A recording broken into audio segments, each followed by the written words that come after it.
Friday the 13th. Here we are. I can't believe it's Friday 13th already. Wow, it's flying. People some time to get in. Oh, Friday 13th, finally here.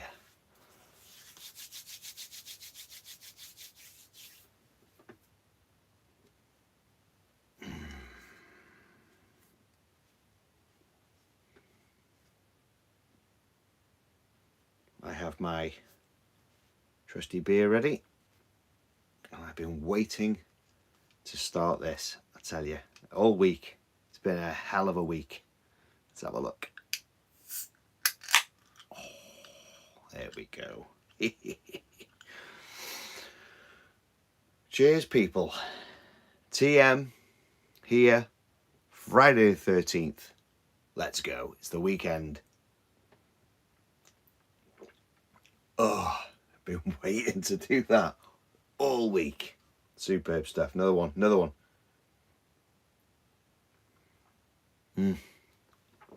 Amazing. Where can we put it safe? Put it down there. So how are we? How are we, people? We all good? Let's someone send us a comment so I might make sure they're definitely coming up so I don't miss them, because I'm just rearranging the settings here and seeing how it's going. Let's have a look what we got. Let's have a look here. Press some buttons. There we go. Cool. Excellent. Friday 13th.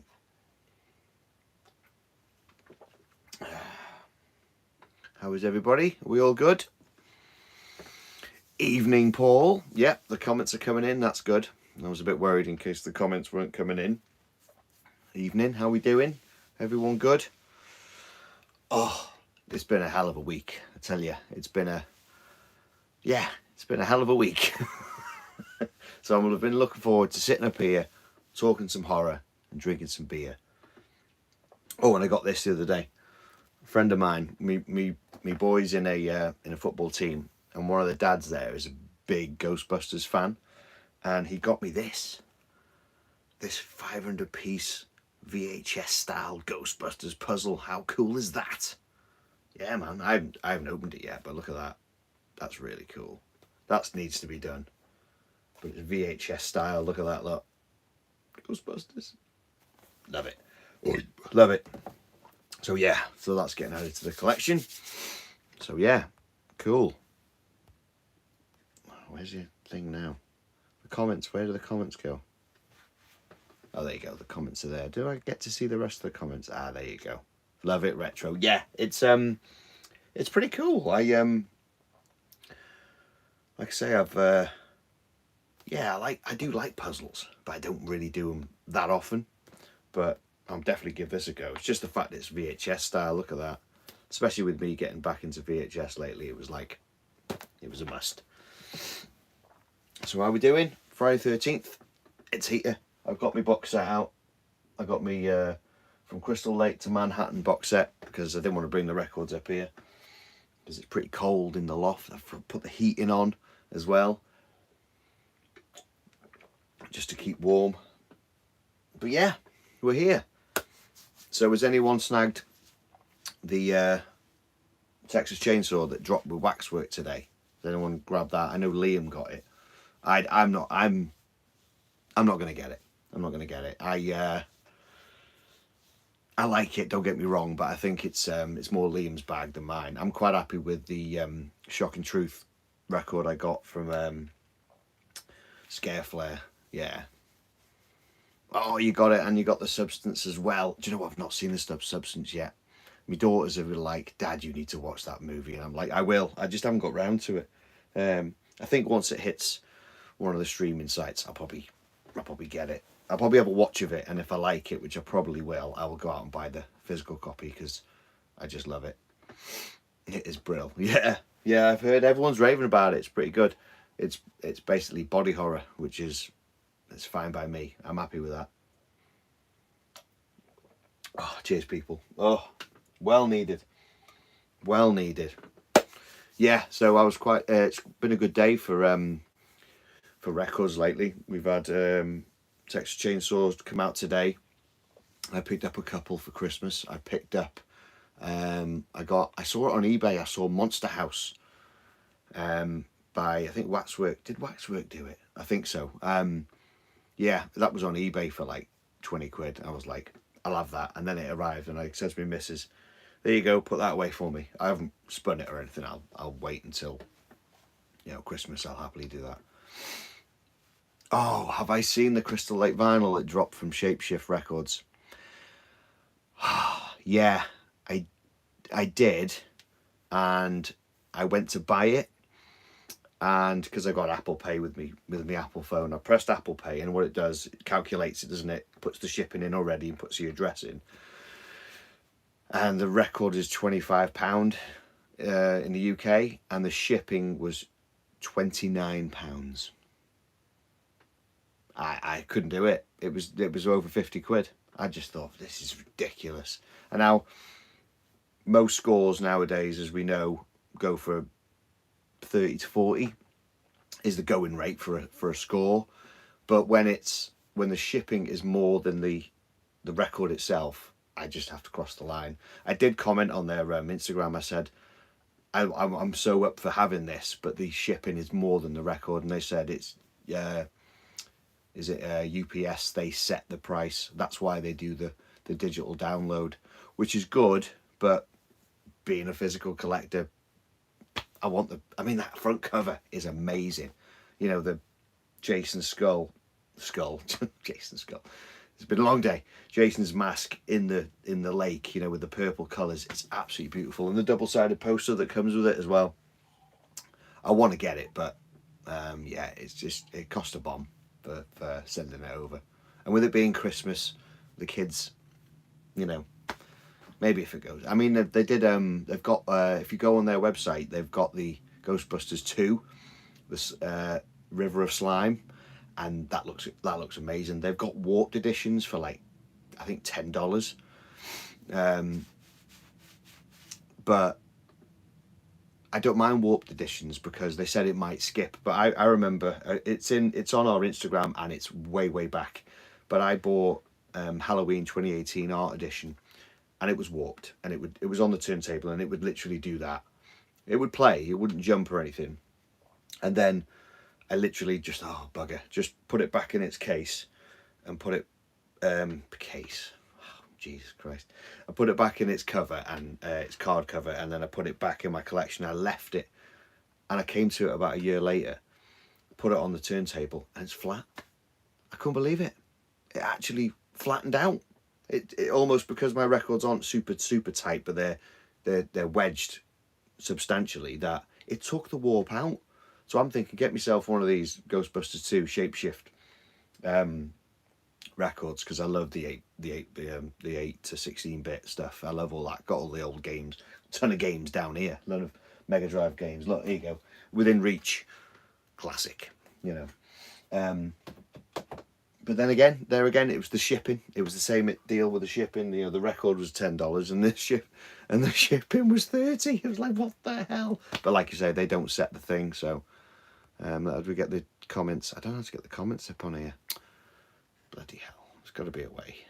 Let's have a look. Comments were there, and now I bloody can't find them now. No. What's that here?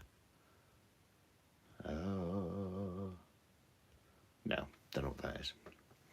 I missed that comment. I'll see what it is. But here we go. Understood. I hardly ever do it myself these days. It is heartbreaking. Oh yeah, yeah. It's just with it being, I think, near Christmas. If it wasn't near Christmas, then possibly I could probably go for it. But yeah, it's one of those. It's one of them. So. But yeah, it's a beautiful looking record, especially Friday 13th as well. Related and all that. So yeah. Anyone watch any Friday 13ths today? Because normally that's what you do, isn't it? If it's on a certain day, like Halloween, you watch Halloween movies, or Friday 13th or stuff like that. I haven't watched any today. I've been working. I haven't had a chance really. But if I do, I'd probably go for my favourite. I'd go for Part 6. Yeah, it's my favourite. Jason Lives. It's my favourite. It's Zombie Jason. It's perfect. It's absolutely perfect. It's all you need. Zombie Jason. It's great stuff. I thought I'd bring the pumpkin from the Halloween decks up here.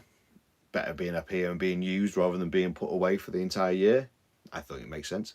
Yeah. So yes. Yeah, so what did I get?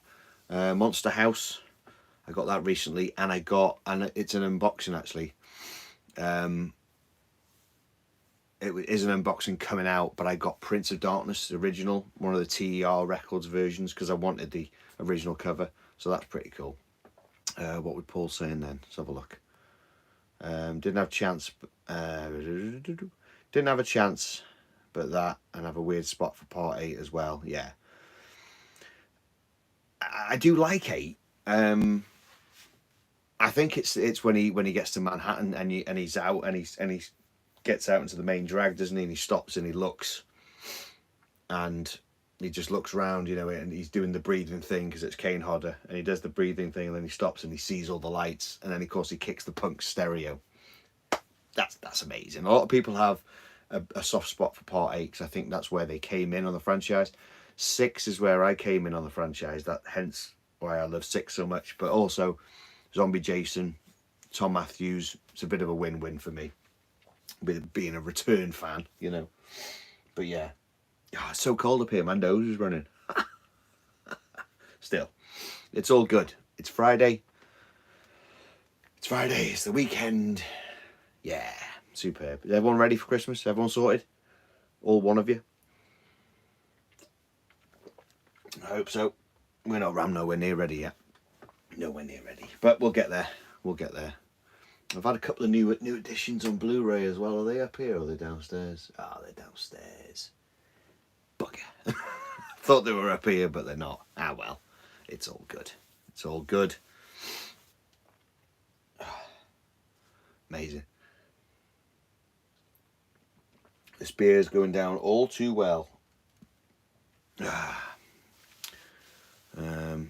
Yeah, loads to get there. We sort my end with presents. Yeah, that's the same thing for me. It's finding the time to do it, and of course the family grows and expands, and then you have to buy extra for extra people, which is totally fine. But it's like, I've got to buy for this, got to buy for this person.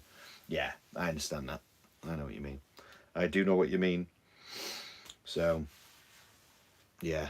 Anyone get on the Ghost Frozen Empire score? I got it a few weeks back. Great stuff. Love it. I have spun it. It does sound amazing, as it always does. It's very good. Very good. Every time they're getting there, I can't get the comments back up. There we go. Yes.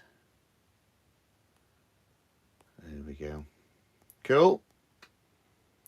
On the list to get one day myself. Yes. Yeah. Yeah, it's been a decent year, I think, for records. There's been quite a few. There hasn't, towards the end it's picked up more. I think since Mutant, Made by Mutant came out, I think we've had a bit more option, because I think Liam is pretty on board with me about this, but I don't really like buying anything from Mondo anymore, just because it isn't the old Mondo.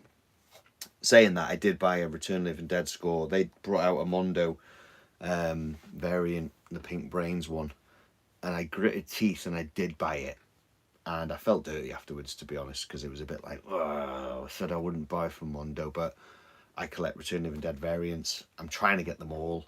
There's probably about another 10 I think I need. I've got about 12, you know.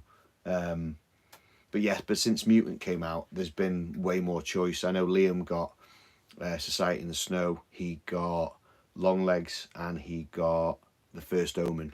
And my first one was Romulus, actually. In fact, obviously it's not down here because of it's not up here because it's in the loft and it's cold, especially in winter. But I have got I bought Romulus from Mutant, my very first purchase. I love what they're doing with the the hype stickers, but they're putting like, tells you there, first pressing, file under soundtrack. It's just like, it's like computer, isn't it? Like computer font. I love that. I think that's really cool. I really like that. So yeah, what did you get there, fella? Let's have a look. Just trying, here we go. Tempted with the Axel F score that's just dropped, but the first one in ages been tempted with. Yeah,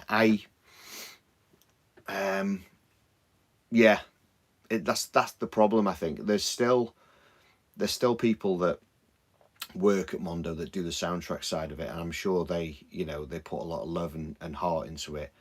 But with what Funko did to Spencer and Mo and the rest of the team, it's just I can't. And me and Liam, I think we're pretty similar. We can't kind of let that go. I don't know. I just think Mondo before Funko came in, I thought Mondo was one of the greats. I do love waxwork. I always have liked waxwork and stuff like that. But Mondo, there was something special about Mondo. The amount of Mondo releases I have pre Funko, when they bought them out, I could do a Mondo special on an episode, to be honest. I've got loads, I really do. Got quite a lot of waxwork. I think as well, when it comes to waxwork, me and Liam were talking about this. I love waxwork records. I think they're great. I've always loved their pressings. Me and Liam are very much of the same mind of, this has got surface noise. Doesn't matter. It's a record. You know what I mean?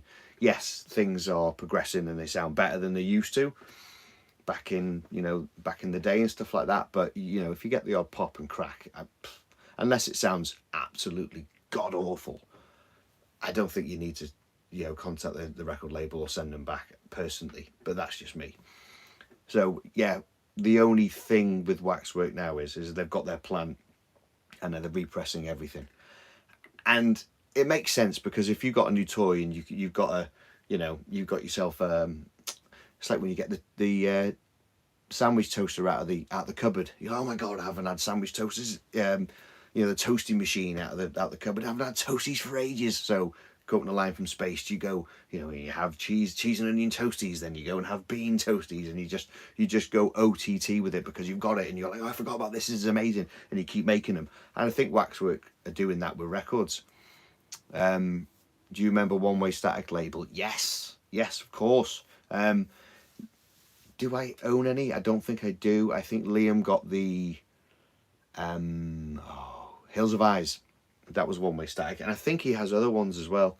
I don't think I've got any One Way Static records, and I'm not 100% sure on that.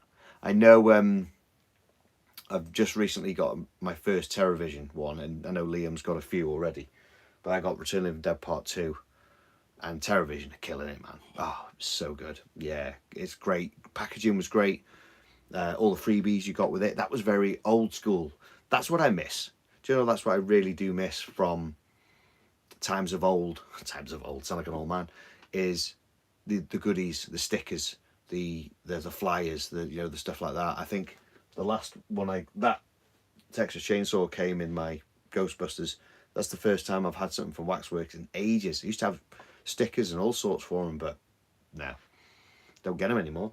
I don't know why, because they've got their own plant, they've got the means, but anyway. Did Last House to the Left and Necromantic. They did their own sub at the start, but you could choose a colourway. Oh, that's cool. That's good. Yeah, Necromantic, I think Liam's got that one as well. That's cool you can choose, because the thing when you sub is you get the different variants, don't you? You get the different... but if to have a choice, that's really cool. One Way Static gone now? Are they not doing it anymore? I don't know, to be honest. But a great little label anyway. Yeah. There's a band called One Way Static back in the days. 80s punk. Late 80s punk it was. Sure, my band played with them a few times. Blackpool as well, of all places. Yeah, sure they did. Yeah, old times, man. Old times. Yeah. I believe they stopped doing stuff now. Yeah, it's like most things, isn't it? Which label was it that I really liked which stopped doing stuff? I can't think of the bloody name of it now. Name escapes me. Oh, excuse me. Bloody hell. Anyway, it's Friday. Happy days. I've got the heating on because I need it in here, which is good because I need to heat up my VHS. Heat up the tapes, make sure it stays safe inside those tapes. Got this the other day, and wasn't intentionally going for big box VHS, but this was £2.20. Couldn't say no. Couldn't say no. Reanimate a big box. Beauty thing about it is I don't collect the big box VHS. So I'm actually swapping this with Liam for the small one because all my others are small boxes. I don't need the big boxes. And if I have some that are big and some that are small, it'll do my head in. You know what I mean? I want to collect the right ones. Oi. So I'll have a look here now. Trying to get it up there. Yeah. So it's been pretty good for buying stuff lately. I'm quite impressed with the bits I've had recently. So yeah, it's all good. It's all good. Oh, well happy to be chilling out. It's all good. What do we know? Anything? Anyone know anything? Any news?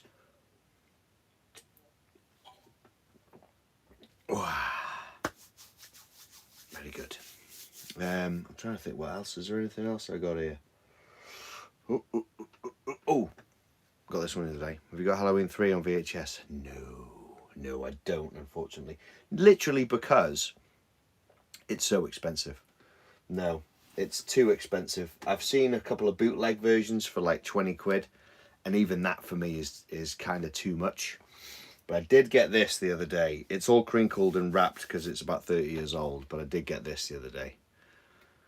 Yeah. It says 1993 release, but I'm sure it's 90, isn't it? It's the 1990 Night of the Living Dead plus return double VHS set. That's cool.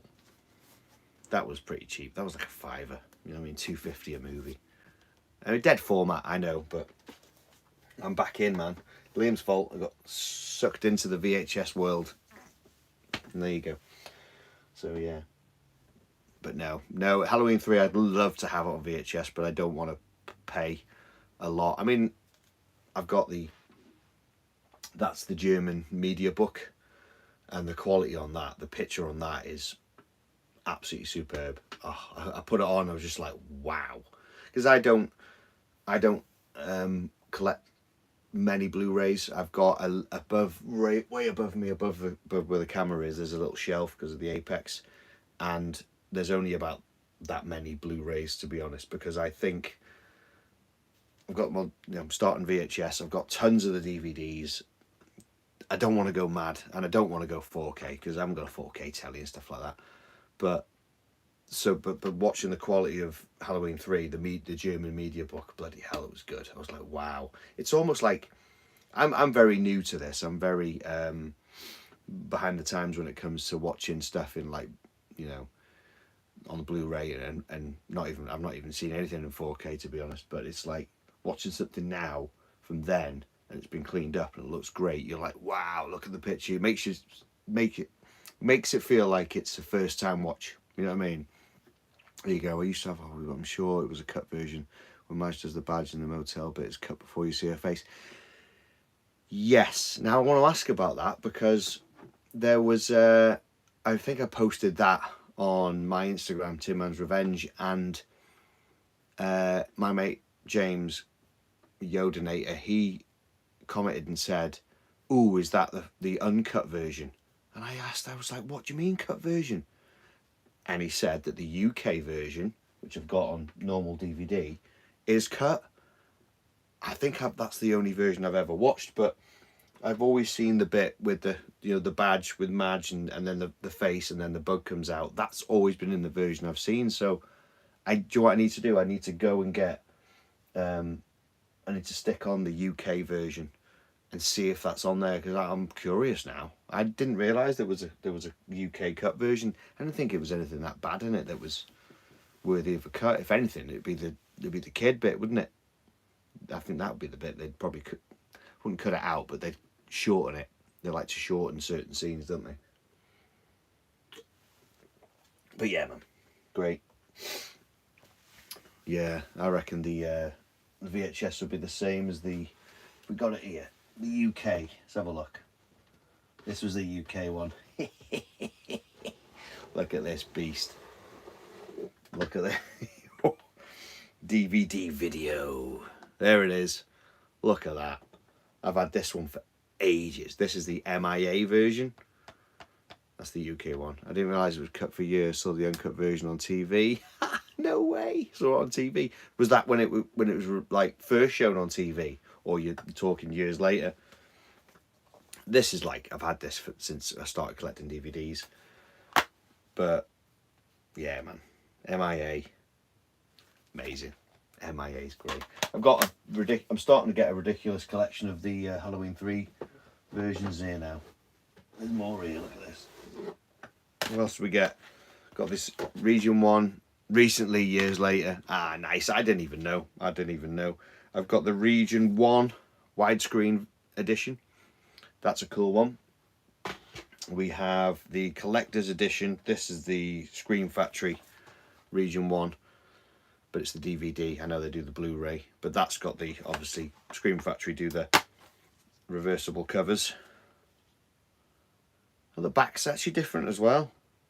Oh, I didn't realise. So on the back of this version, you've got Dr. Chalice with the mask on, whereas that version with it's got Colonel Cochrane on the front as the main. Oh, do you know what? I'll just get out and show you. Be easier, wouldn't it? There you go. So that's that one. I've shown that one. Yeah, so classic front cover. Dan Chalice with the mask on. The other version, which is the Cochrane version, different cover, but you've got just Dan Chalice without the mask, different version. That's really cool. I didn't even realise that was different. And the pictures are different as well. You've got Ellie, and then you got the kid. And that's a crazy shot. You've got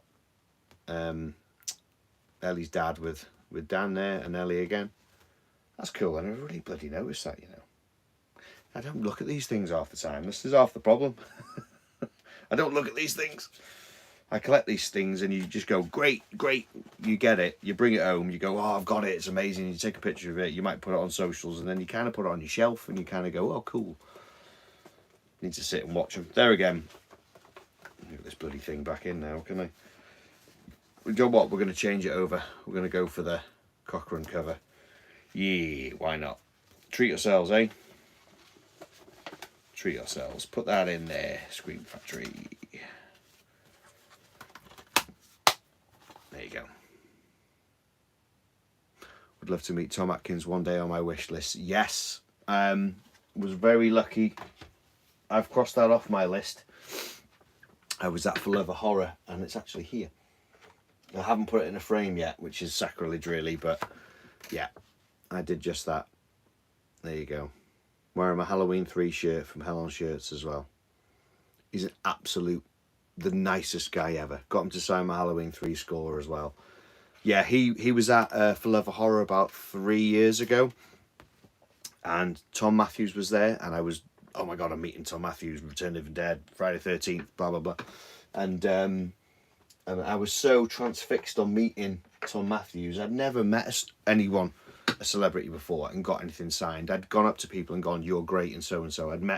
I'd walked up to Charles Dance in London and gone, I loved you in Alien 3. And he's like, oh, thanks so much. And he was dead nice, dead chatty.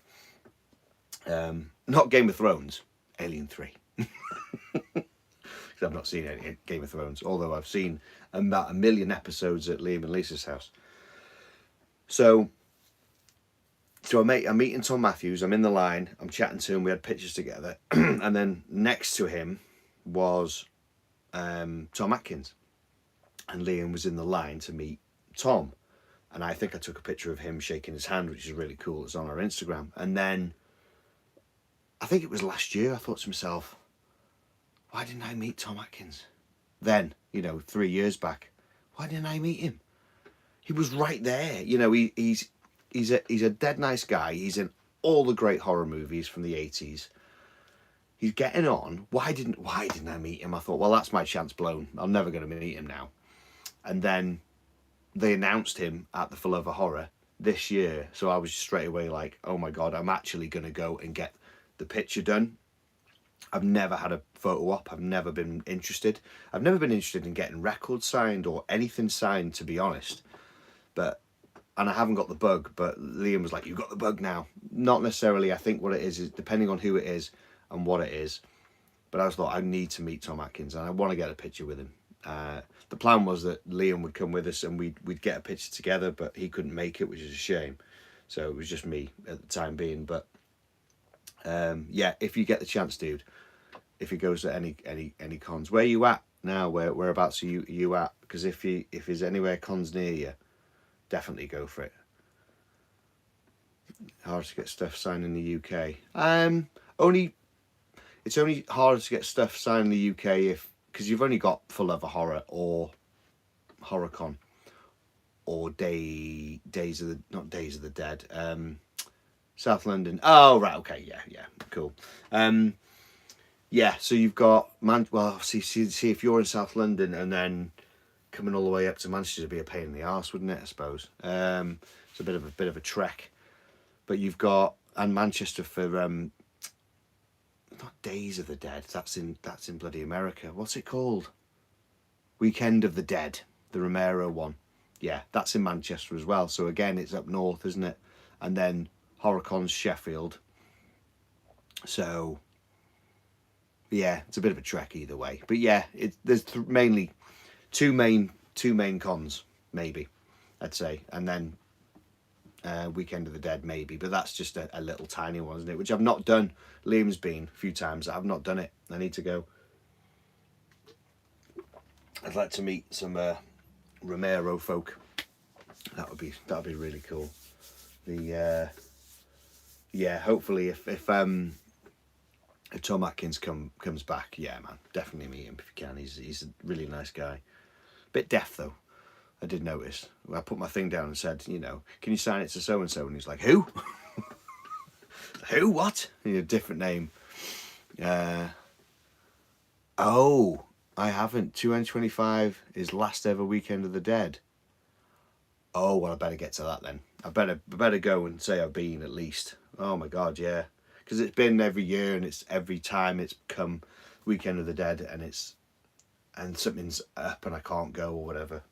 Yeah, because I think Liam went to the last one and he met, what's his name? Oh God, his name escapes me now. Oh, I can see his name. I can see his face. He's special effects master, Walking Dead. Shit, his name's gone. He fixed Jaws. He fixed the Jaws teeth in the original Jaws. What's his Greg Nicotero? There you go, Nicotero. Yeah, he met Greg there, and he was the nicest guy ever. And he even signed stuff for him. He was like, hey, you can have it because it's the end of the day. Don't worry about it. And he was like, oh my God, amazing. That's so cool. Yeah. Well, did he get Creepshow signed? I think he did. I think it was Creepshow, something Creepshow signed. Can't remember. But yeah, ace, man. Yeah, they need to do more cons down south. Well, they do cons, but they're not horror cons, are they? Because I went to, is it the London Con Expo? Or was it MCM?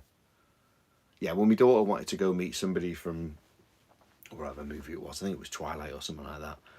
And she was going all the way down to London, and I didn't really feel safe about her going by herself because she'd been by herself last time. She's grown up like, in her 20s and stuff, but she didn't have the greatest experience at a con last time. She was meeting some star, and she waited 4 hours in a queue, and then they just said, "Oh, sorry, we're not doing it now." So she waited 4 hours and got nothing. She was so upset. She rang me from where she was staying in London. So this time round, I said, "I'll come with you," and that was that was one of the MCM London. Yeah. There was a few people there from horror. There was Ken Kersinger. He was there. One of the, I don't even know her name now. She was Kevin Bacon's girlfriend in Friday 13th, the original one. You know, only gets the axe. You know, in the shower cubicles, axe to the face. Yeah, she was there. Obviously, a lot older. There's quite a few Friday the 13th people there. And Robert Englund was there. He was there. His queue was just way out the door. I would love to have met him, but one, it was quite pricey, and two, it was the queue. I'd be there waiting all the time. I thought, nah, it's not worth it. It's not worth waiting. So, but yeah. Yeah. Cool. I need some more cons. I do like going to cons. I haven't been to a good con in a while. Yeah, I'm surprised that's the last weekend of the Dead, though. That's a bit of a shame, to be honest. Yeah. Wonder why they're stopping it. I'm not sure. Not sure. Interesting.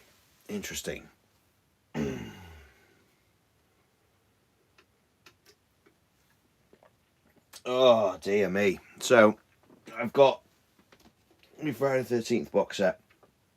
I'm really not a fan. I love that, but I'm not a fan of these horrible, thin, horrible cases. And do you know what the worst thing about them is? 2 films on one. Look at that. Those covers are lame. They're shite. They really are. I've got them in a box somewhere. They've got, I reprinted the covers for all of them. They found a guy on a website who done his own and done them all down to a bloody T. So I've got them reprinted, but I think I need to reprint them on better paper.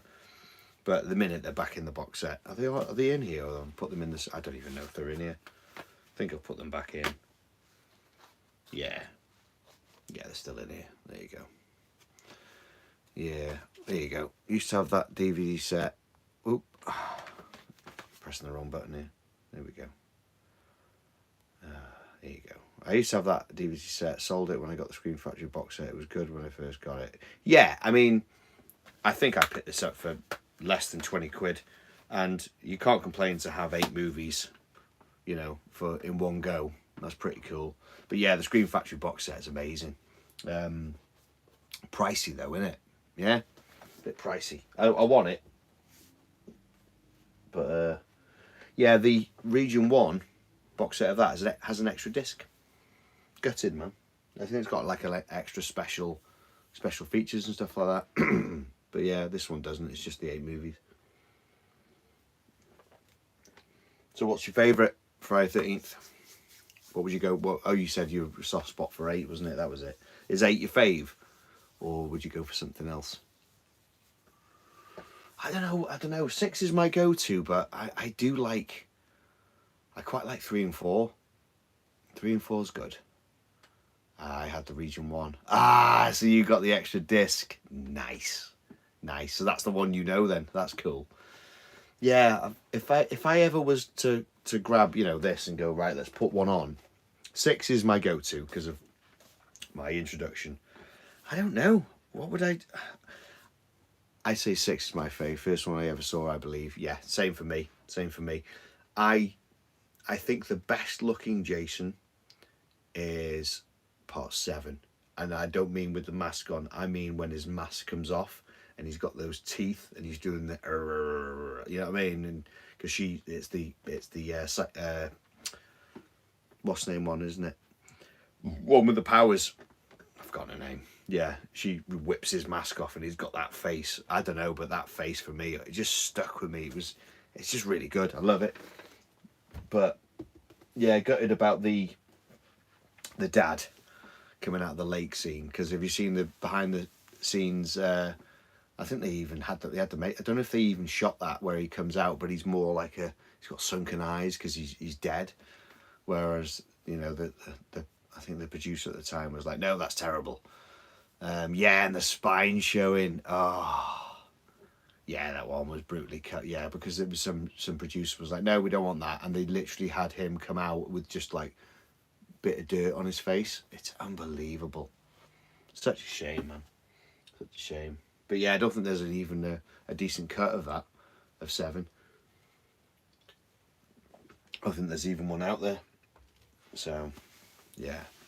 Yeah, I need to rewatch them. I need to binge them. I very rarely do marathons. To be honest, I never really sit and, especially with them, because I don't just stop at 8. I go to Jason Goes to Hell. I think for me.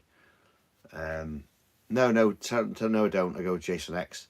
Now I know people go, oh, but I like Jason X because it's so daft.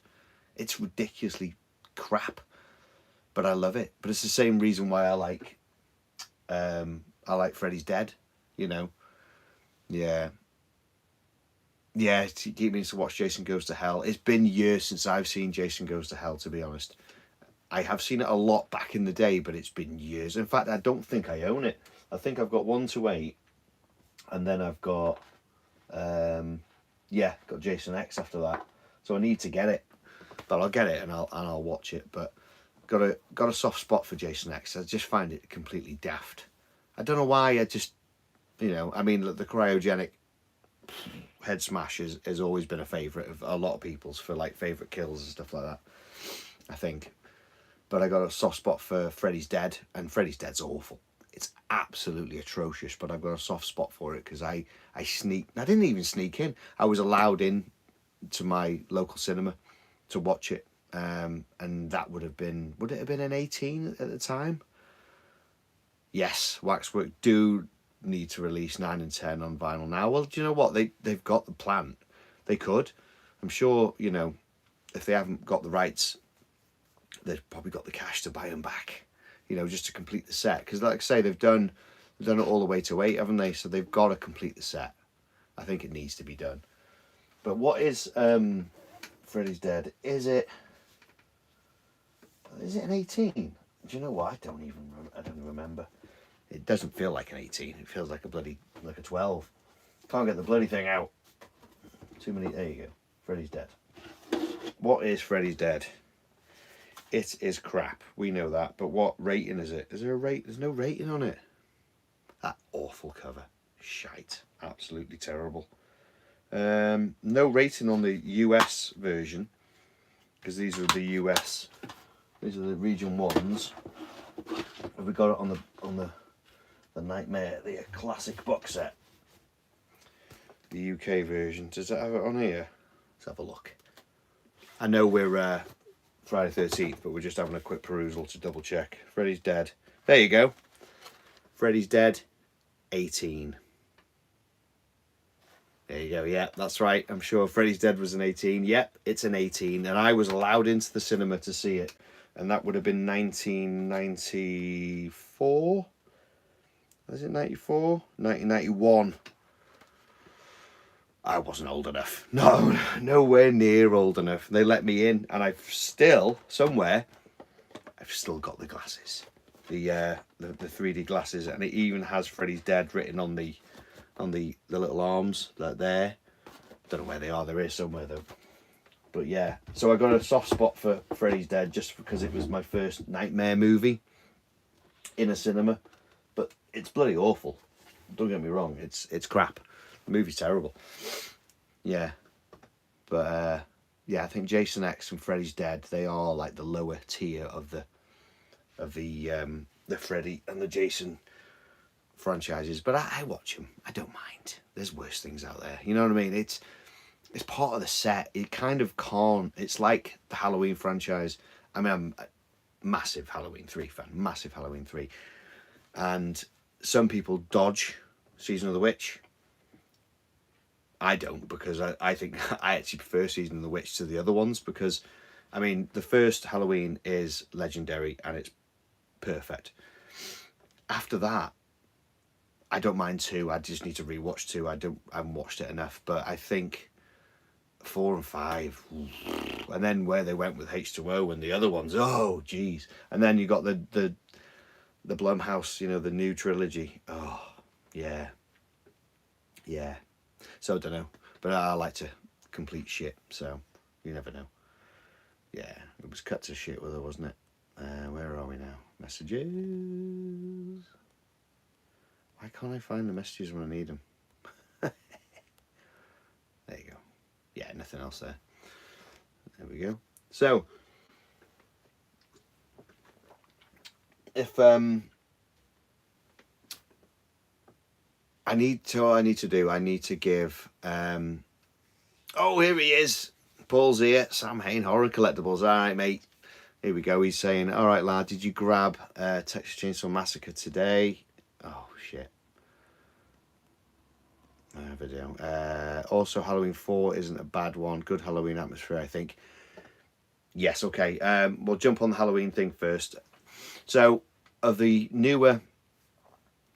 the older Halloween stuff, 4 is probably a go-to one, actually, because that opening of 4 with the sunset and the font and seeing all that opening for 4 is superb.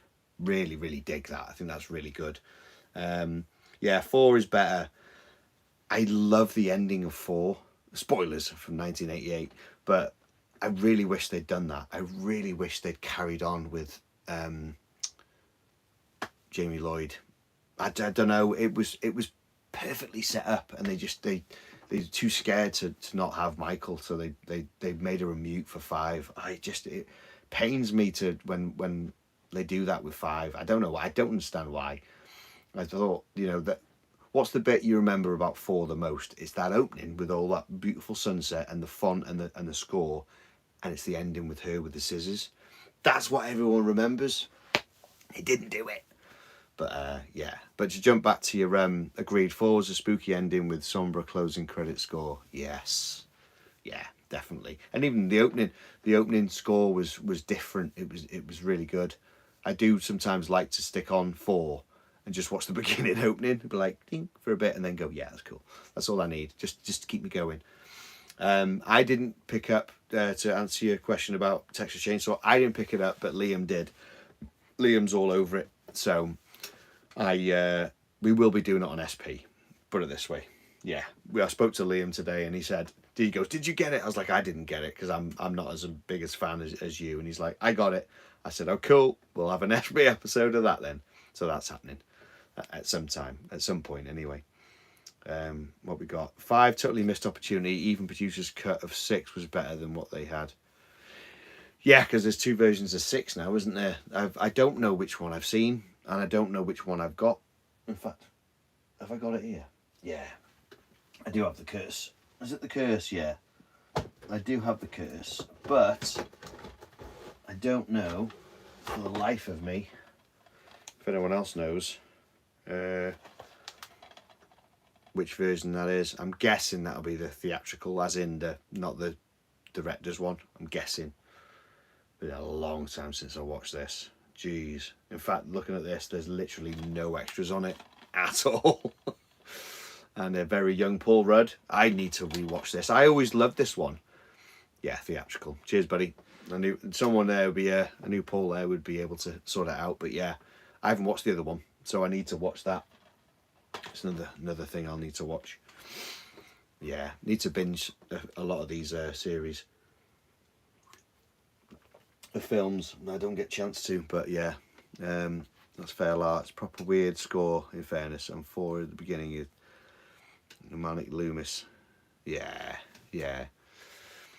There was a bootleg version of producer's cut, or need the Scream Factory release as both. Oh, does it? Oh, that's cool. That's cool. I do kind of miss some of the Scream Factory stuff because it's region 1, especially if it comes to Blu-ray and stuff. Is that I don't really get a chance to see it because I want the Scream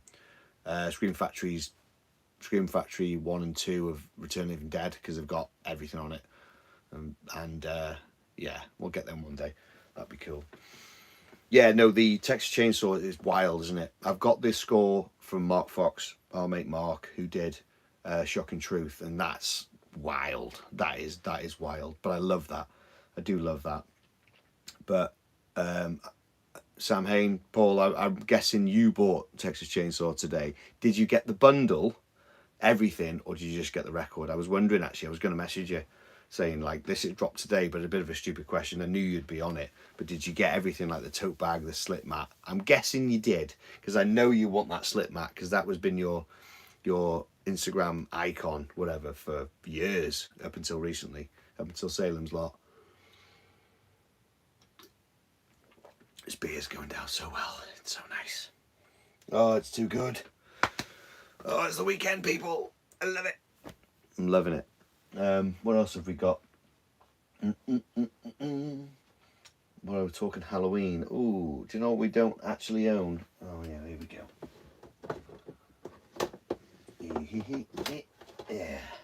Speaking of Halloweens, I got the bundle in a panic, and now I'm not sure why. Cassette and slip mat's cool. Dude, yeah, you should have got it. I think getting the bundle is ideal, even if you don't use the tote bags or the cassette.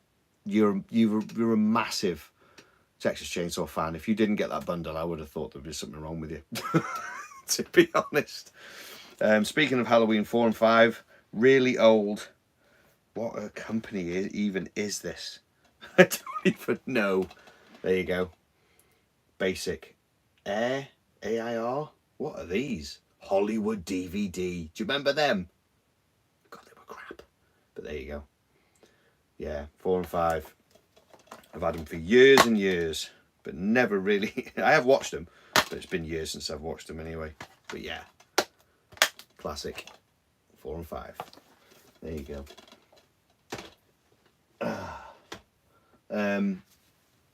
What was I watching earlier?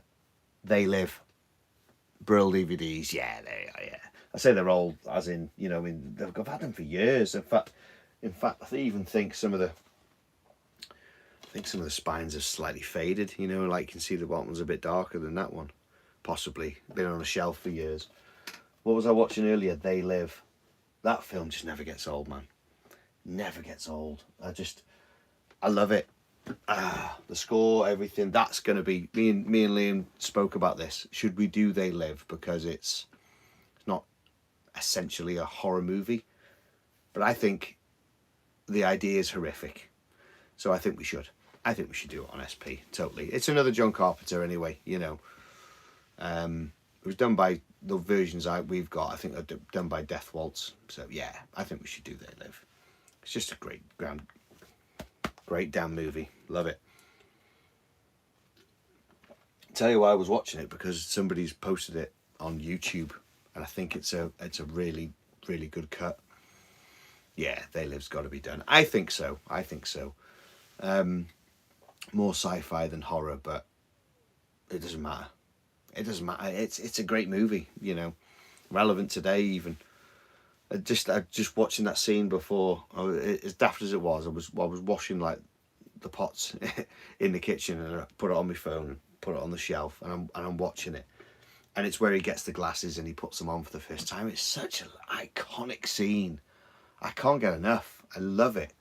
And then all those one-liners, you know, you need a Brazilian plastic surgeon.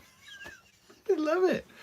You know, so you put these glasses on, take these glasses off, look like a regular person, put these glasses on, bam, formaldehyde face. Oh, it's so good. I love it. Absolutely love it. Yeah. So, I think. Yeah, I do. What we got? La la la. Only the DVD versions, but I do have, speaking of They Live, this one is the Momentum Pictures collection, old school. And I do have a Momentum Evil Dead 2 from Paul, Sam Hainan, Horror Collectibles. Yes, there you go. But there's that one, which I've had for years and years. And then I got this one. This is the new restoration, but it's only the DVD version. But to be fair, the quality is amazing. For a DVD, it almost feels like a Blu-ray. I'd love to get the Blu-ray set, though. I would. That's got the slip on it, though. That's pretty cool. Yeah. Got the 4 set of these. I won these from Mad About Horror did a competition years ago when I lived in my old house. And it was, I don't even know if it was just like this post, share this, whatever. And it was, whoever won got the 4 set. And it included, and it's all DVDs, but it included The Fog, absolute classic. Prince of Darkness, look at that cover. That's amazing. I only watched that last year for the first time. why did I wait so long to watch it? Oh my God, what a movie. Escape from New York, of course, and They Live. 4-set. I wish now I got the Blu-ray sets, you know, the big chunky Blu-ray sets with the art cards and stuff like that. But, you know, very expensive now. Have you seen how much they go for? Woo! Wow. Yeah, the cheapest I've seen the Fog one was 30 quid. You know, somebody on, I think, Facebook Marketplace was selling it. But it was selling it in part of a bundle, and you had to go and pick it up. Where'd you live? I don't know, Southampton. Oh, you know. Would you separate it? No. Okay. So I'm not getting that then. But yeah. Superb stuff, man. Superb stuff. Anyone got any plans this weekend? Doing anything exciting? Going anywhere? Here we go. You're here to review final scores and chew bubblegum, and you're all out of gum. That's the scene I got to. And then I had to turn the phone off and do something, I don't know, feed the kids or whatever it was, or sort of the kids' tea out. But that was the scene we got to. Duke Nukem, man. Totally stole it from there, didn't he? Absolutely. Brilliant. Oh, R.I.P. Roddy Piper, man. What a ledge. What a legend. He's a great guy, man. Not that I've ever met him, but he just seemed like a great guy anyway. Yeah.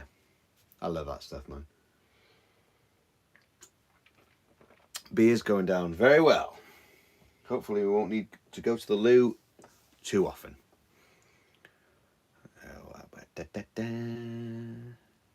Yeah, so I think like I said, They Live will get put on the list. What we've been doing, I don't love They Live for some reason. I just don't hit that well for me. That's cool. That's cool.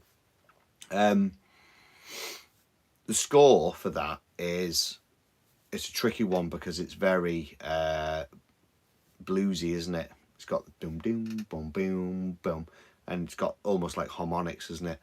Very different for John Carpenter and stuff like that. I think, not spoiling it for SP, but I think the movie's better than the score. I think so, but I still enjoy the score. Now when me and Liam were doing the intros. Remember, we used to do the intros when we do a scene from a movie. We had planned to do They Live before the world stopped in 2020, and we were right up to the point of where we were going to do it, and I'd even found an alleyway where we could do our fight scene, and we were going to do the fight scene, and instead of, for example, I haven't got it up here obviously, but so say we had the record, you know, instead of put the glasses on, we'd have the record cover and we'd say, listen to the score. No, and then we'd have a ridiculously long, a tremendous punch up that was ridiculously and overly exaggerated and longer than it should be, and then it'd be like, quick, put the record on.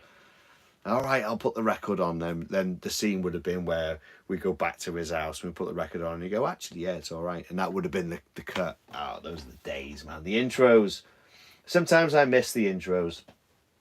I do miss the intros.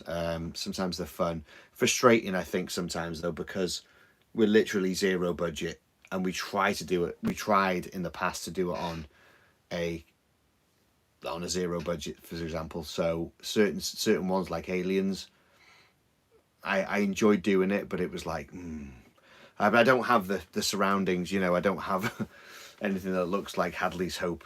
But yeah, we tried our best when we did those to do the intros. I think my favourite intro, could have been Nightmare on Elm Street. I think that's my favourite one that we did, mainly because of Liam running around his garden with his dressing gown on and his dog Ludo following him.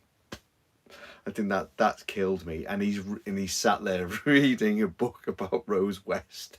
It's terrible. Oh, and he's laughing as he's reading it. Oh my God, it was slightly sped up. Thinking back, it was so good. And what I love about some of the intros was the outtakes. We did Salem's Lot, and oh my God, the outtakes for that were ridiculous. We've got them in a video. They're in the collection of videos and stuff like that. So Salem's Lot. There you go. Salem's Lot intro was great. The intro was great, but the outtakes were better because Liam could not keep a straight face. Because every time I said, I want to come and see you, and I'd do it in a higher voice, and I'd have these, I've only got fangs as it is, real fangs, but I had fake ones in. So it's hard to speak when you've got fake things stuck to your teeth. So I was saying, I want to come and see you. And because I'd say it like that, he would just crack up. And I've never seen him crack up as much as Salem's Lot. It was so good. It was such a good intro. But the outros were better. Yeah. Cracked up the most on Nightmare on Elm Street, Salem's Lot. If you get a chance, go back to Sixth Sense. And what we do is, what we used to do, the way we used to do the intros, we would, I'd set off from my house, from here, and I'd drive to his place. We'd get there, we'd usually have tea or whatever, and we'd chat, and then we would film the intro, and we'd get that filmed and put that on the back burner. Then we'd do the episode, and then I'd come home and I'd edit it all together. But for some reasons, for Sixth Sense, the scene was the famous scene, I see dead people, except it wasn't dead people, it was I see knobheads. I came up with that idea, I think. Yes, I did post the bloopers as a video. I think it's the first blooper. There's 3 blooper videos in our collection, but on the first one, it's all of those outtakes from then. So the first one is the best one. It's the funniest one. So instead of I see dead people, it was I see knobheads. We just don't know why, but we just thought that was hilarious because, you know, what do you mean you see knobheads? It's like I see knobheads everywhere. They don't know they're knobheads. The idea was funny, but if you go back and watch the Sixth Sense episode, right, Liam's pretending to be Bruce Willis, right, but we filmed it after we did our episode. Now, if you've watched our other episodes, you will know that Liam drinks a glass or 2 of wine as we do our reviews. I have a beer, he has a wine. Maybe he had 2 or 3, I don't know, I can't remember. But go back and look, and he's standing there, and he's supposed to be doing this, you know, listening to what I'm saying in the bed, and I'm there with a quilt like this. If you go back and look, Liam's doing this. Because he's fucking pissed. He's swaying like he's on a boat. It's so funny. And we said afterwards, I said, dude, from now on we do intros before we do the episode. Yeah, he's swaying. It's so funny. It's funny when you watch it back and you know, because you can see him just going, Brilliant. Yeah. Do I have a worst and a favourite? Favourites, Nightmare on Elm Street. I quite like Reanimator as well. The fact is we got a table, an old table, and actually cut a big hole at the table. I don't know where we got the table from, but it was an old table. It was getting thrown out, and it was a case of, right, I think I had got a jigsaw, and we cut this big hole out, and then we got the foil tray, and we cut the hole out of the foil tray and stuck my head through. That was a great one. That was fun. Yeah, Liam liked that one. I think he likes Reanimator quite a lot, because he even had the syringe as well with the green in it, which is really cool. That was a fun one. Nightmare on Elm Street was a fun one. Because I couldn't keep a straight face, I kept laughing when I was supposed to be dead. What else was good? The Omen was a good one. Poltergeist was a good one, but that was a lot of flashing lights. As you can imagine, the beginning of Poltergeist, when the telly's flashing, we actually set the TV to do a black and white flash to light up the room. Oh my god, it was hard doing. It was hard going. Whew.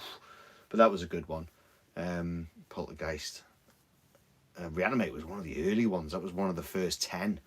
Because we if you go back to our early episodes, from 1 to 10, we named them episode 1 to 10, and we said when we get to 10, we'll stop calling them numbered. We'll just bring them out. Amityville Horror was a good one, although I sound incredibly Welsh. Yeah, so if you go back to the Amityville, Horror one, when we say, what we used to do, if you remember, it would be like, this is so-and-so, welcome to Splattered Plastic, this is said film. So Amityville Horror, there's a scene where me and Liam are in bed, and he's got the wig on, and he's pretending to be James Brolin, and I've got the fucking nightie on. Oh my god! Thinking back now, it's funny as hell. And there's a scene where I go, "Oh my god, she was shot in the head," and then and you can see I nearly crack up. If you look at that scene, I nearly crack up, and then something happens, and then we run down the stairs, and Liam goes, "Welcome to Splattered Plastic," and I say, "This is the Amityville Horror," because I'm saying it fast. I sound Welsh because I am. It's like the Amityville Horror. Oh, amazing, amazing. What was that, Paul? I saw a comment. Let's have a look. What would it say? I remember the original SP intro music now. Ah, yeah, mate. Give those other ones a rewatch. Yeah. The old SP intro. It's Curb Dog, the band Curb Dog from Ireland. I've always loved the track Schism, because I always thought it was heavy as hell, because it starts with what the old song was, the digga dan dan dan digga. I always loved that. I've always said to, I think Liam, when we said we're going to start SP, I always said I want Schism as the title track. And only as time went on, we thought, every video had a copyright claim, which isn't a problem, because me and Liam don't do this for the money. We just do it for the sheer love of it, the hobby, the fun of it, and all that. But every video had a copyright claim. We thought, well, one day, I don't know. So we came up with the new one, and I kind of like the new one now. It's just it fits. It there's no copyright claim on that, considering it's a proper band track. But yeah, one thing I always did say, me and Liam have discussed this, and everyone seems to have a Patreon nowadays. Me and Liam discussed it, and he said, "Do you want to look into it?" And I did look into it. I did look into Patreon, but I just feel, and Liam's the same as well, that we do this for fun. We've only ever done this for pure enjoyment, doing SP. It's basically what me and Liam have done. Every time we've met up, before we started SP, any time we would get together, we would do what an SP episode is. We would sit there and we would talk about records. Literally, have you seen the movie such and such, blah blah blah blah, and literally that was it. So when it comes to doing SP, the fact that you guys enjoy it, people who watch it and enjoy it, is good enough. I do not need to ask you for money for anything, and I don't get it, because there's certain people. I've said this on one of my podcasts. There's 2 actors in Hollywood who have a YouTube channel and they have Patreon. And I'm like, I'm not saying just because you're an actor and you've been in TV shows and movies that you're just loaded, because it isn't the case. I understand that. But it's like, wow, you're asking people for money. I don't know. I just don't. I feel cheeky going, give us some money. Give us some money. I just feel cheeky. Why do we need to? We've coped for the past, coming up 7 years of doing it without asking people for money. So why do we need to ask people for money? Oh, cool. You want to give me some money? Cool. But we've got no behind the scenes footage to give you, or early perks, or, you can watch this video early, because what we film and what I edit is what you get. So we'll never ask anyone. We'll never have a Patreon, and we'll never ask you for money. I think it's fair, to be honest. I think it's fair. And there's things now. There's everyone's, look at the way the world is at the minute, with the cost of everything, and then you need to give money to other people to just, this is what annoys me, right? People go, thank you to all my Patreon supporters. For example, without you, we couldn't do what you do. Well, you can, because you did it before you got money. You know what I mean? It winds me up. I find it a bit like, if you didn't pay us, then we couldn't do this. But you used to do it before you got any money. So you can do it without money. You just want money. That's the difference. Nah. No, I'll never ask anyone for money. No, it's not fair. I don't think it's fair at all. We get by. We get by fine as we are. We buy the records for our collection, and then of course, what's that now? E-begging is sickening, to be honest. Hey, Callie, how you doing? Yeah, it is. It is. It's a tagline for every Patreon page, and it is very much like, you know, without you, we wouldn't be able to do this. No, you've been doing it for X amount of time. So why do you need money now? You know, everyone wants money. Don't get me wrong. If someone came to me and said, "Here you go, have £1,000," oh, okay, cheers, mate. You don't want it? No, you can have it. Brilliant, fine. But I couldn't. Me and Liam couldn't scavel for people. I just don't feel right. I just don't feel right. If ever we get to the point where we can't do it anymore, it won't be because we can't afford it. It'll be because of it's the end of SP or whatever, which isn't going to happen anytime soon. But yeah, it is. You're right. It's internet begging. No. Just don't see the point. Don't see the point. Yeah, I could go on about that forever, so I'm not going to. I could go on for that for a while. Yeah, so yeah, man. But to be honest, if I've got to, before I get off this topic, if you do have a Patreon, then that's fine. I'm not like, how dare you, to other people. If they do it and people want to pay them, then that is cool. That is cool. It's just something that we are not really happy with, you know.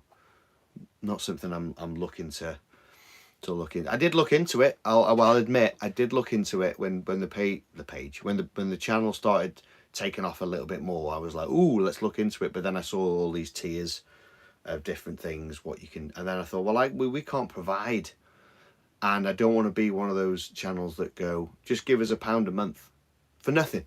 We don't give you anything extra. Just give us some money. No, fine. As we are, it's all good. It's all good. Beer's nearly flat now, but luckily I have two. Oh yes. So there you go. Well, that's my safe trioxin one. I've been drinking out the one I wasn't supposed to drink out of. Doesn't matter. It's all good.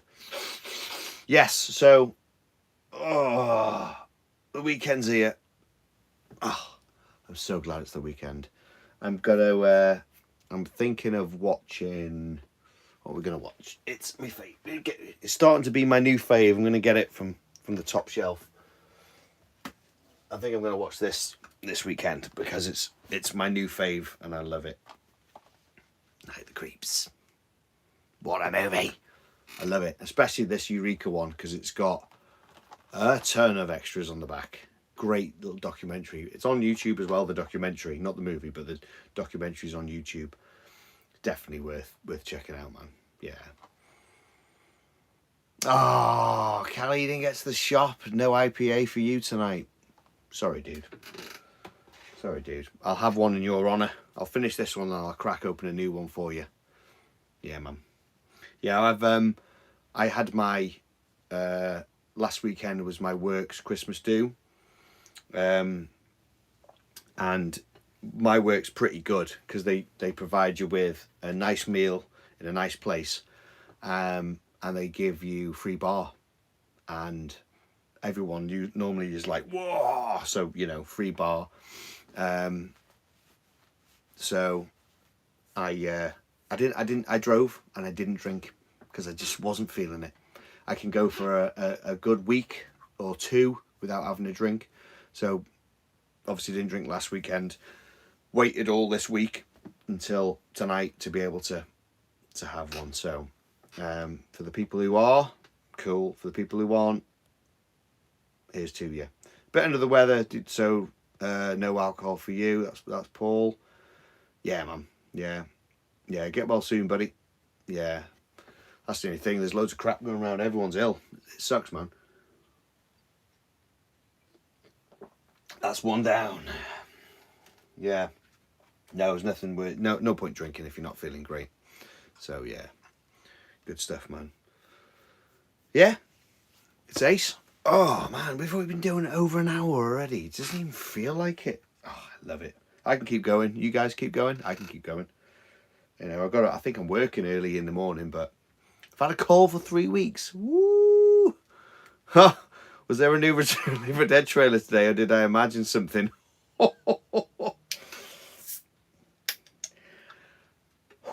Oh yeah, there was.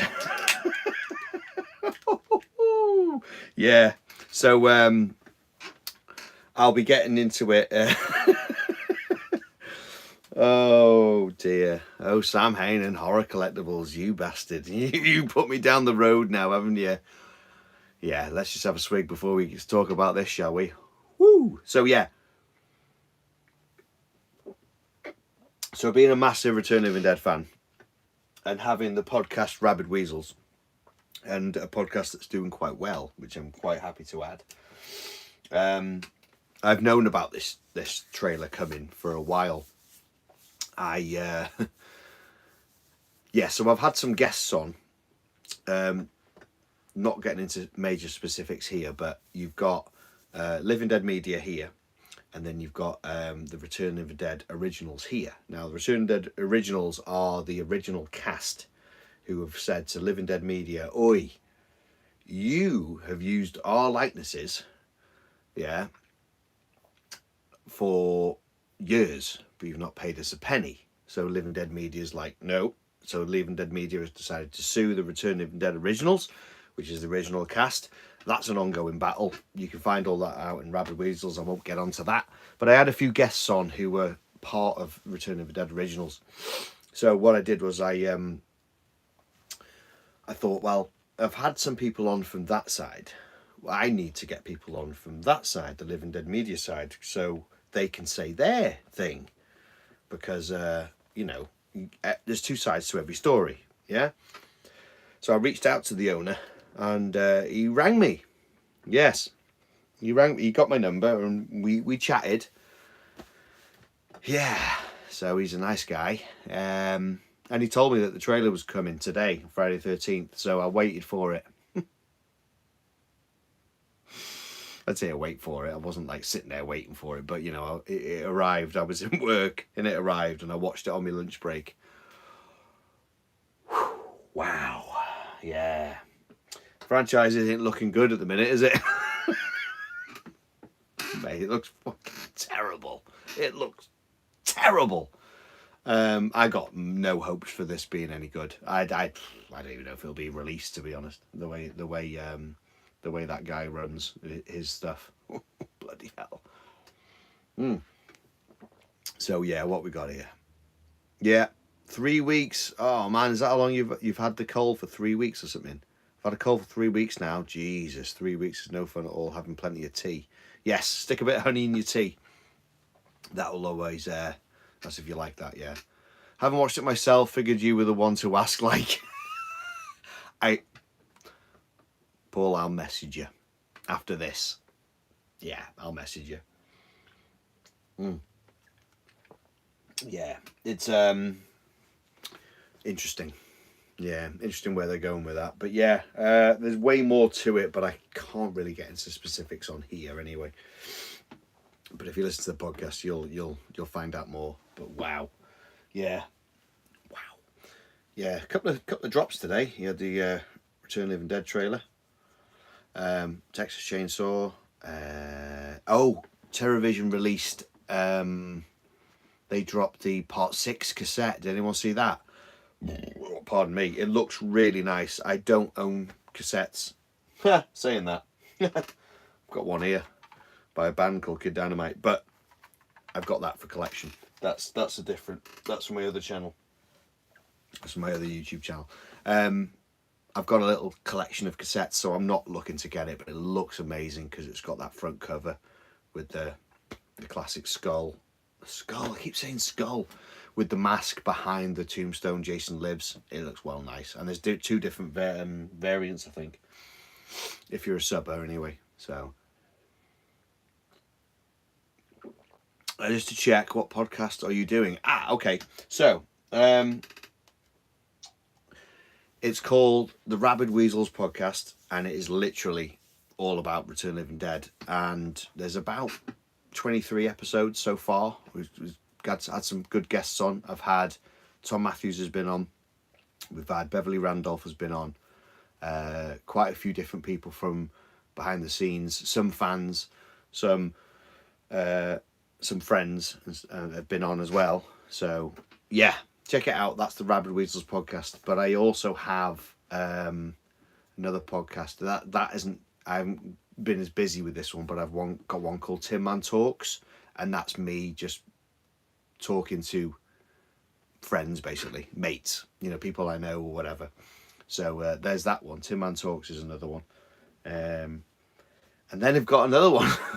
I've got another one called Army of Dadness, which is me and my mate Adam, and we just sit and we talk about. It's basically a catch-up phone call, but on a podcast.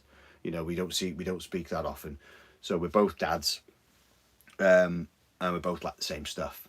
So we basically get together and we catch up on what we've seen, what we've watched, what any funny stories. That's pretty cool. With an Army of Darkness theme to it. So yeah. But yeah, check them out, dude. Let me know what you think. Yeah, let me know. Okay, so what we got here? Let's have a look here. Oh, sick fighting the cassette rabbit hole currently. Need to pick up some TerraVision releases as well. The vinyl looks so sick. Cool. Yeah, cheers, man. Yeah, I don't Sam Hain, I don't, because there's two Pauls on here. I'm going to call one of you Sam Hain, otherwise you'll get confused.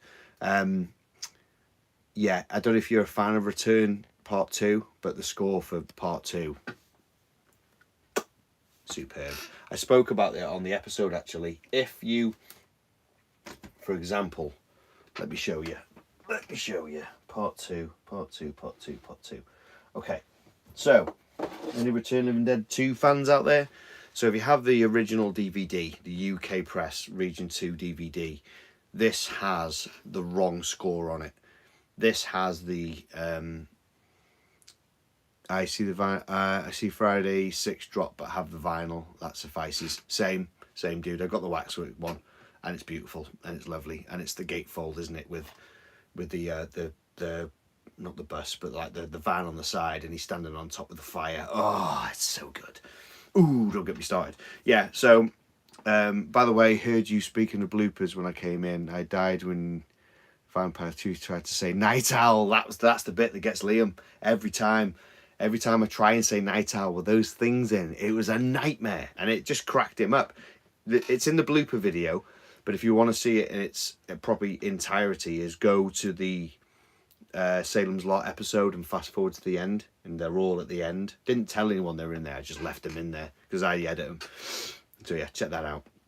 Yeah, so Part 2, this DVD has the wrong score. So they did a score for the movie. I absolutely cracked in half. Cheers, dude. Yeah, there's some funny bloopers on that. So if you, so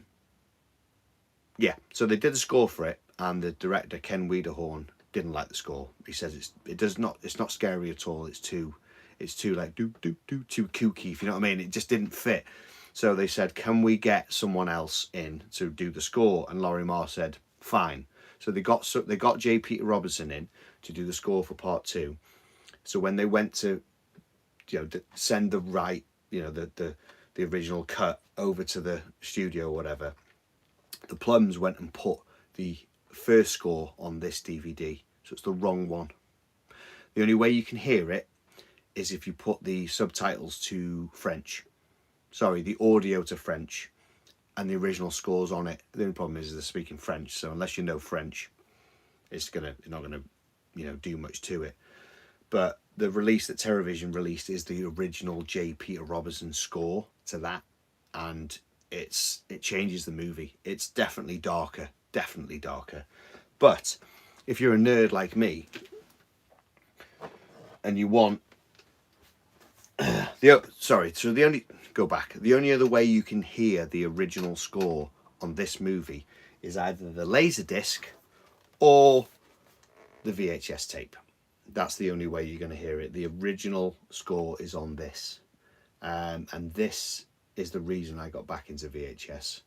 I said this on my Rabid Weasels podcast. So I got Liam a copy of this for his birthday recently, and we were at his house just before we filmed Cannibal Holocaust, actually, and I gave him his birthday presents, and he opened this and he said, "Should we stick it on?" I said, "Go ahead." And he literally put it on. He put it in on the old video player, and we played it, and straight away I went, "Oh my god, it's so different," because I'm so used to that when this came on, it was like, wow, it's so different. And then I'd already listened to the record anyway, so I was like, this is amazing. So I was like, I need to, I need to play this at home. So I had already bought this, but I needed to buy more VHS because I thought, well, I'll sit and watch this.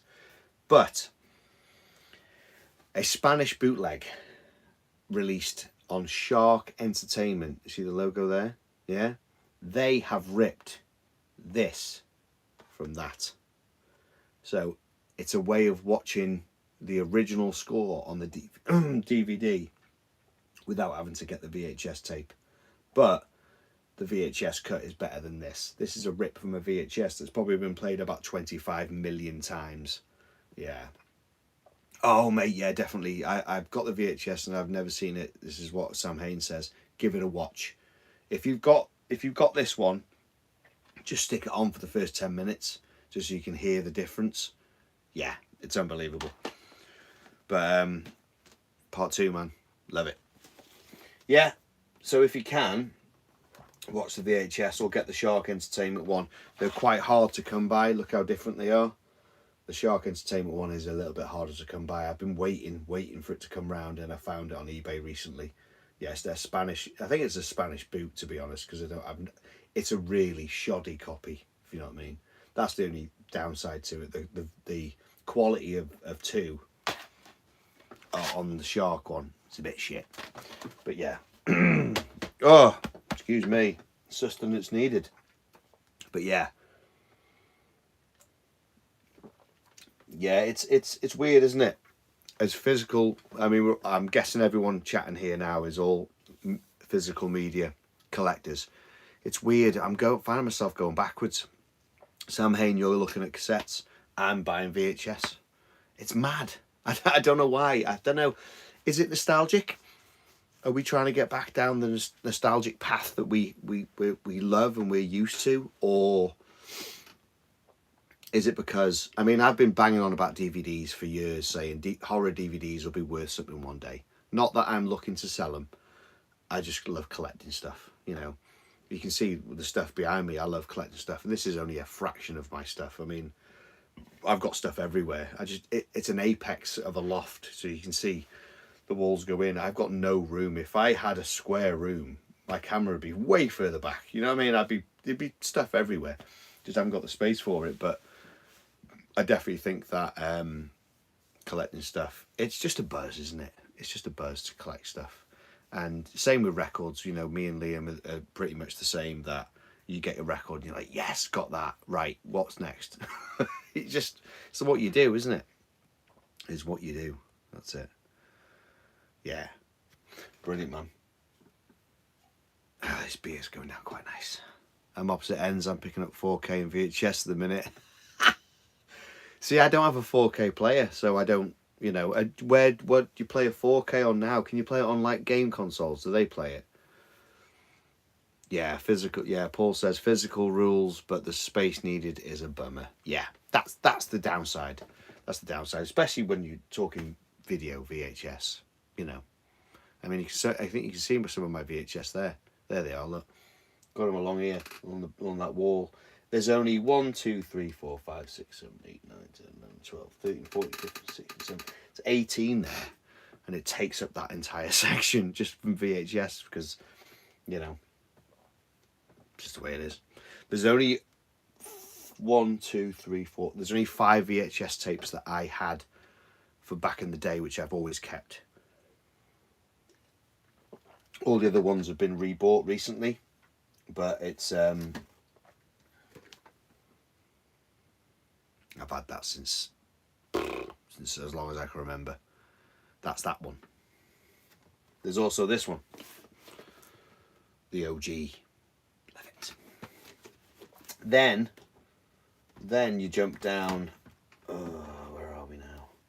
These two absolute classics. Aliens. Special edition. I remember the day that dropped. I couldn't believe it. We've been watching Aliens for so long and loving it for so long, and then in 92, was it 92? I think it was 92. Possibly. Doesn't say on here, does it? It probably does, but even with my glasses on, I can't bloody see it. Anyway, in the early 90s, this dropped, and oh my God, it changed everything. Oh, the whole scene in Hadley's Hope. I could talk about Aliens till the cows come home. And the last one for my original collection, my personal favourite, Alien 3. And Alien War sticker still on it. And I do believe, yeah, I still have the flyer for Alien War. It's still on the inside. I kept it on the inside. That was down in London. I never went to it, unfortunately. And it's gone now. In London, everyone will hear you scream. Oh, amazing. Let me just have a look at the... Still looking good after all these years. Still looking good. Love it, man. Love it. Need to give those a rewatch. Definitely put them back in there safe. There you go. What did I miss there? Let's have a look. I know the feeling. You used about 15 big boxes when I moved 2 years ago. Yeah. Packing some 800 records into boxes when you're moving sucks. 800 records. Holy shit. Wow. I don't even own that many. Wow. That's impressive, that is. Alien War memories at Trocadero. Ah, brilliant. Did you go? Tell me you went to Alien War. No way. Honestly. Oh, I wonder if anyone's ever filmed it and if there's any footage on YouTube. I wonder. Because it's talked about for years and years, isn't it? Stuff like that. Oh, I love where we're going. Went once, yes. You jammy man. That's amazing. Yeah. Would have loved to have done that. That would have been so cool. I suppose it's a bit nearer for you, isn't it? Yeah. Oh, amazing. When my record collecting began in 1979. Dude. I was 2. I was born in 77. Holy hell. Wow. I tip my invisible bald hat to you, sir, because that must be, you must have some absolute gems. I was 8. Wow. You started at 8. Wow. Bet you got some absolute gems in your collection. That's amazing. Wow. Brilliant. Yeah, I collected 7-inch records first, and I didn't want to buy LPs because I thought, no, it's a slippery slope. Just buy 7-inch records. The bands it was like metal and hardcore punk bands, but I didn't want to buy LPs because I thought, if I start, I know what I'm like, you know. Same, it's, you know what I mean, it's when you start collecting physical media stuff. But then I think I got a hardcore punk band called Ensign. I got their first LP, and it was like, ooh. And then I bought Scratch the Surface, and then it was like, ooh. And then before you know it, here we are. And here we are. So yeah, definitely. I just remember this is from about Alien War. So I just remember one bit where they put you in a dropship, then a Marine screams, an alien is in here, put your feet up, and everyone did. Oh, wow. Have you got any of the Misfits 7-inch, the objects used to find these days? I don't. I tell you why. I like them, but I don't like them enough to collect them. Now, Liam will probably smack me around the head for that, because he loves the Misfits, and he loves Glenn Danzig, and he loves all his other stuff. No. My missus was always more of a Misfits fan than me. I like them. And... but never really. I haven't got any releases of the Misfits, to be honest. I did see a version of the Misfits. They played not far from where I live. It was Jerry only. I say it was Jerry only. It was only Jerry, basically.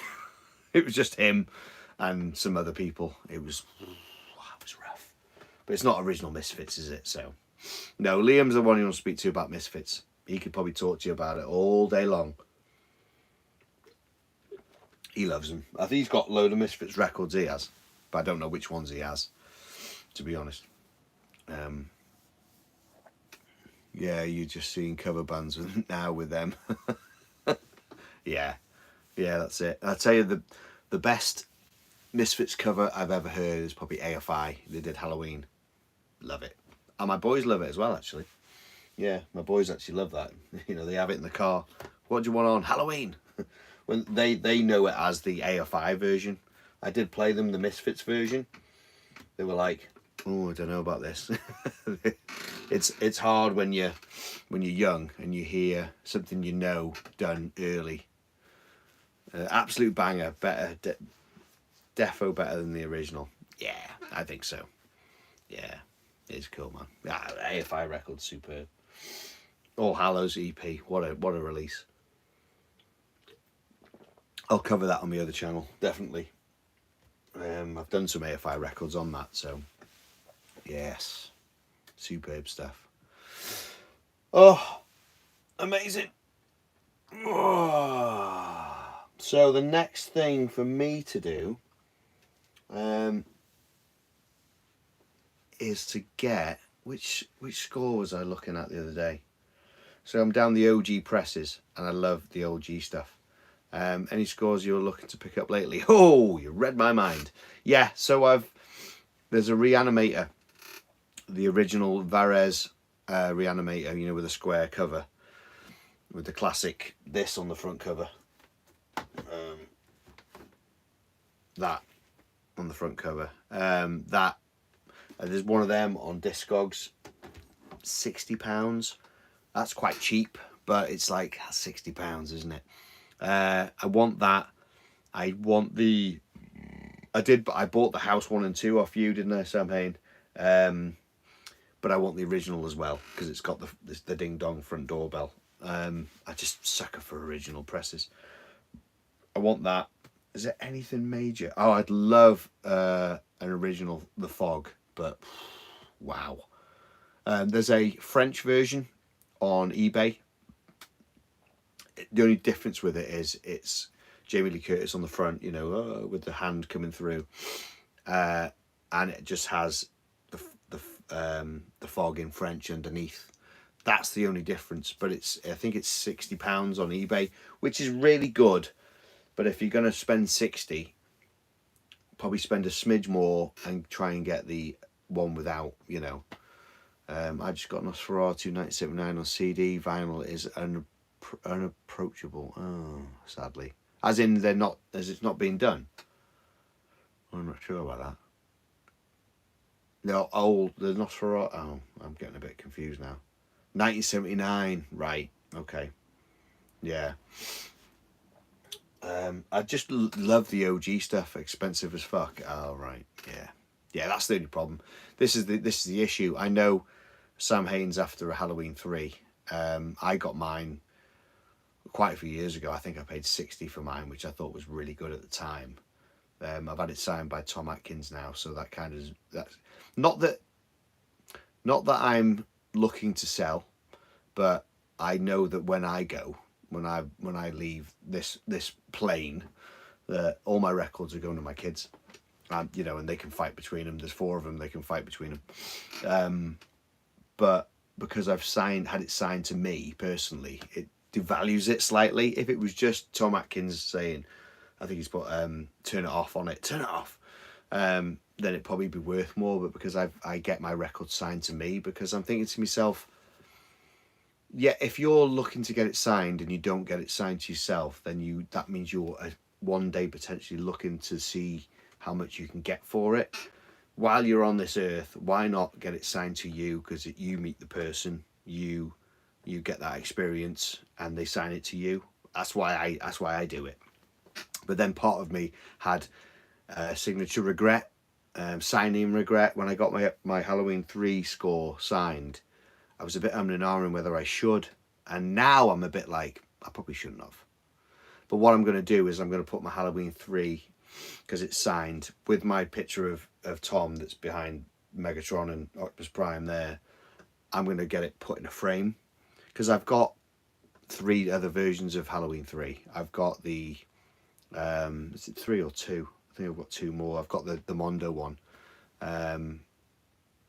Yeah, I'd ask Tom to sign it to you, because it's more important to you. I think so. It, like I say, it. Yeah, you go. That's why exactly what I'm like with signatures. I got that mask, and I think that's me done. Yeah, you got Tom signed your mask for you, didn't he? Yeah. I don't know. When I got my Return of the Dead record signed by Tom, he signed it to me, and then when I met Linnea, she signed it to me as well. And when I eventually meet Beverly Randolph, I'll get her to sign it to me as well. You know, the annoying thing is, and Liam has said this, and I get what he means. The problem is you won't get everyone. Especially with Return of the Dead. You know, we've lost like 3 key players. They've passed away. So I remember once going to my very first con. Michael Bean was there, and Colette Hiller was there, who was Pharaoh. You know, in the pipe 5x5. She was there. And I thought to myself, should I get like a nice 10x8 of that classic picture of Ripley at the front and all the Marines behind her at the back? Shall I get them to sign when I meet them one by one? I'll get them to sign it. And then I thought to myself, no, because I'll never meet them all, and I'll never meet Ripley. You know what I mean? Or you know what I mean? Sigourney Weaver. It probably won't happen. She'll never do a con or whatever. I believe she has done cons in the States or whatever. But so then I thought to myself, no. So yeah, so part of me is a bit like, well, I'll never get every cast member to sign these records. But you know what? It's an experience meeting these people, signing the records, because I have one specific Return of the Dead record out of my 12 that they can sign. And that will go on the wall. Probably the glow-in-the-dark variant, I reckon, because that'll be great when at night time it will glow, won't it? You know. But yeah, total tangent. What scores am I looking for? More originals, to be honest. There's nothing I don't know of anything major coming out for me, new, that's been on the horizon. Oh, I'm still waiting for a vinyl release of this Night of the Creeps. You can get it on CD, and it's an absolute fortune. Why? I don't know. No one's released Night of the Creeps, and they need to. That score needs to happen, because I'll tell you why. I spoke to Liam about this, and I posted it on the Instagram. Someone needs to release it on vinyl, just because me and Liam can do an episode on it. I want to talk about this movie. There's so much to talk about. There's so much happening in this movie that it needs to be talked about. It's not talked about quite nearly enough. Yeah, I want it, man. I want the score because it's beautiful and it's great anyway. But I want to be able to talk about how good this movie is. Tom Atkins in this it's his favourite movie. And I think this might be my favourite movie of his. And I love Halloween 3, don't get me wrong. But his one-liners in this is just everything. Thrill me. You know what I mean? It's one of the best, man. It's one of the best things he's done, easily. And he's done a lot, to be fair. Have I missed anything? Yeah, saying that's all right, I haven't missed anything. I go on a tangent. You have to bear with me once I start. I go off. I go off proper. So yeah, plenty of records I'm looking for. You can see how much fun he's having in Night of the Comets. Night of the Comets. Night of the Comets. Is he in that? Have I missed something? Shit. Or is that a misspelling? I don't know. Night of the Comet. I know that is a movie. Haha, Creeps. There you go. I thought I was like, shit. Is there another Tom Atkins movie that I don't know about? Yeah, Night of the Comet. That's your bloody phone, that is. I bet that's your phone that does that, doesn't it? Predictive text. Yeah, he's having so much fun in that. I've seen Night of the Creep once, must rewatch. Yes, Paul, get back on Night of the Creeps. If you don't own it, you can get it on Internet Archive. If you type in free movie, it's there. And I think it's the Blu-ray version. It's great. Oh, I love it. Love it, man. Yeah, superb stuff. I watched it it's not, I had you had a brain fart, or did you have a Brian fart? Was that the phone, or was that you? I'm not sure there. Yeah. Brian Fart. There you go. You might. That sounds like somebody you might know. Yeah. Oh, yeah, man. Paul, get back on Night of the Creeps and let me know what you think. It's a great movie. I love it, man. I can't believe Fred Decker. Brian's do fart. Yes, they do. That was the phone. Damn you, phone. Yeah. Fred Decker only did 2 movies. Can you believe it?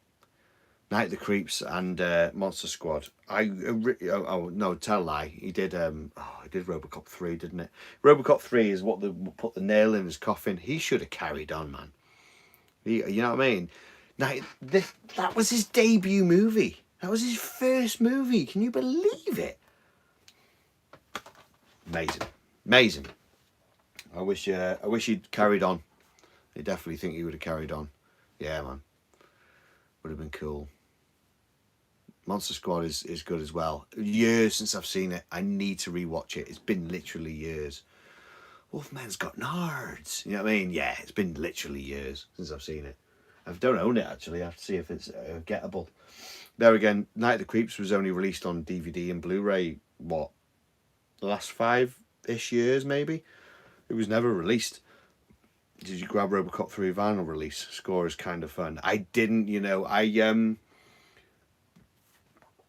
I like RoboCop, but I'm not a massive fan of the RoboCop series. I think the first one used to freak me out when I was little, when I was young, just because of the fact of, not freak me out, but like that the guy in the acid, help me. Oh, you see, it kind of, you watch it and you kind of go, oh. And obviously what they did to Murphy, it was quite full on, wasn't it? Back in the day. I was dead young when I watched it, probably not realizing what I was watching. So I do like it, but I've not really. It's not a film I rewatch. It's weird. I have a weird relationship with some movies where some movies I can watch over and over again, non-stop, quote them, use the lines in everyday life, and then other movies I watch and go, yeah, that's cool, but then I never really watch them again. I don't know. It's weird. It is weird. Taste, I suppose. I don't know, but yeah, it's a shame though. Decker should have carried on. He would have been so good. I reckon he'd be a top-notch director now, just like Night of the Creeps, just as good as it was in Monster Squad. I think he would have gone to great heights. So yeah, there you go. Wow, beer's going to my head, guys. Wow. Second one in, I'm feeling it now. It's great. Yeah. So what we got here? Is that a new comment? Did I miss it? Yeah, no, same thing. Yeah, no. I didn't realise they did a vinyl release for RoboCop 3.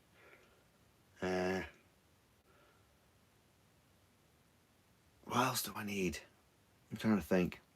Looking at an OG Creep show, with the orange cover, stuff like that. Looking at one of those. There's more stuff I'm looking at. I need Nightmare on Elm Street 1. Oh, it was on Varese as well. Ooh, nice. Yeah.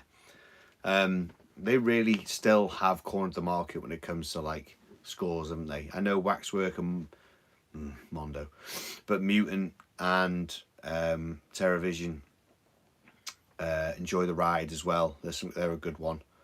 They do some cracking releases, but Varese really was doing it really up from early days, weren't they? From back in the day. I didn't realise. I was looking through my collection the other day, and I didn't realise I've got the original Back to the Future scores. Well, the first one's not a score. The first one's the soundtrack, but the original 2 and 3 scores. 2 was MCA and 3 is Varese. I didn't realise part 3 was Varese. I've had that for quite a while and not realised that was a Varese release. So that's pretty cool. Back to the Future though, greatest trilogy ever made for me. I know we're a horror channel, but I love Back to the Future Part 3. Always have, always will. Ever since seeing it when I was 7, when it came out on VHS. Yeah, what was that? I missed that one. Let's have a look here.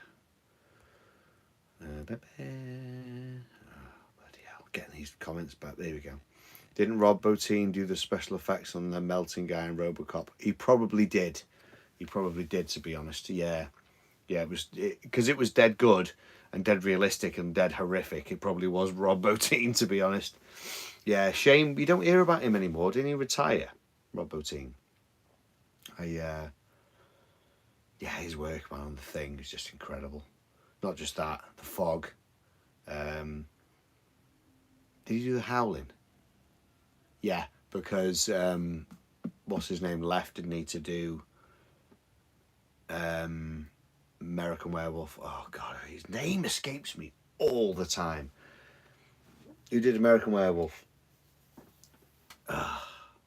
Rick Baker. There you go. Rick Baker. There you go. Yeah, I always forget his name. You always know Rob Bottin's, but always forget Rick Baker's. Yeah, Rick Baker was doing Howling, and director killed a guy with a helicopter and the kids. What's his face? Oh my God, Baker. Yeah, that's it. What was his name? Shit, he did American Werewolf. Oh, see, his name's gone out of my head now. Anyway, he was like, "Whoa, what are you doing? You know, you're supposed to be doing my American Werewolf." So he left, didn't he? And Rob Bottin came in and did that. Yeah, Rob Bottin, man, superb stuff. Absolute legend. There's some legends out there. You got your Greg Nicotero, amazing special effects. All the guys in K&B who are in Night of the Creeps as well, which is as the frat boys, which is amazing. All of Howard Berger, Robert Kirkman, Tom Savini, all these makeup legends that, you know, even Alec Guinness and Tom Woodruff, who did Aliens and Alien 3. Yeah, man, the practical effects. You can't beat the practical effects from back in the day. You cannot beat it, you know. There you go. So what we got here? John Landis, thank you. Sam Hain, my man. As a kid, Ed 209 scared the shit out of me. Yeah, and I think he did with me, to be honest, because it was a case of like he just wasn't listening. He was like, nope, 20 seconds to comply. And it was like, no, hang on, whoa. You know what I mean? It was scary when you were a kid, because it was like, holy shit. And then not just that, it was also the gore effects as well, and the brutality, the violence, I think, as well. Yeah, and other than Texas Chainsaw Massacre, not a lot has been announced between Waxwork, Mondo, and Mutant, really. OG seems to be more popular currently. Yeah, that's probably because of me, sorry. No, I don't know what it is. No, I tell you what it was. What put me on the OG path was I found that picture of a store in America. I remember I put it on Instagram, and it was a little picture, and it was all the rows of original records. And it was a picture from like 2020 or something like that. I found it and I cropped it and I put it up, and I was like, oh my God, this is heaven, because it had everything. It had Evil Dead 2. It had both versions of Evil Dead. It had the Skull version and the Graham Humphreys version. It had Hellraiser. It had the original Evil Dead.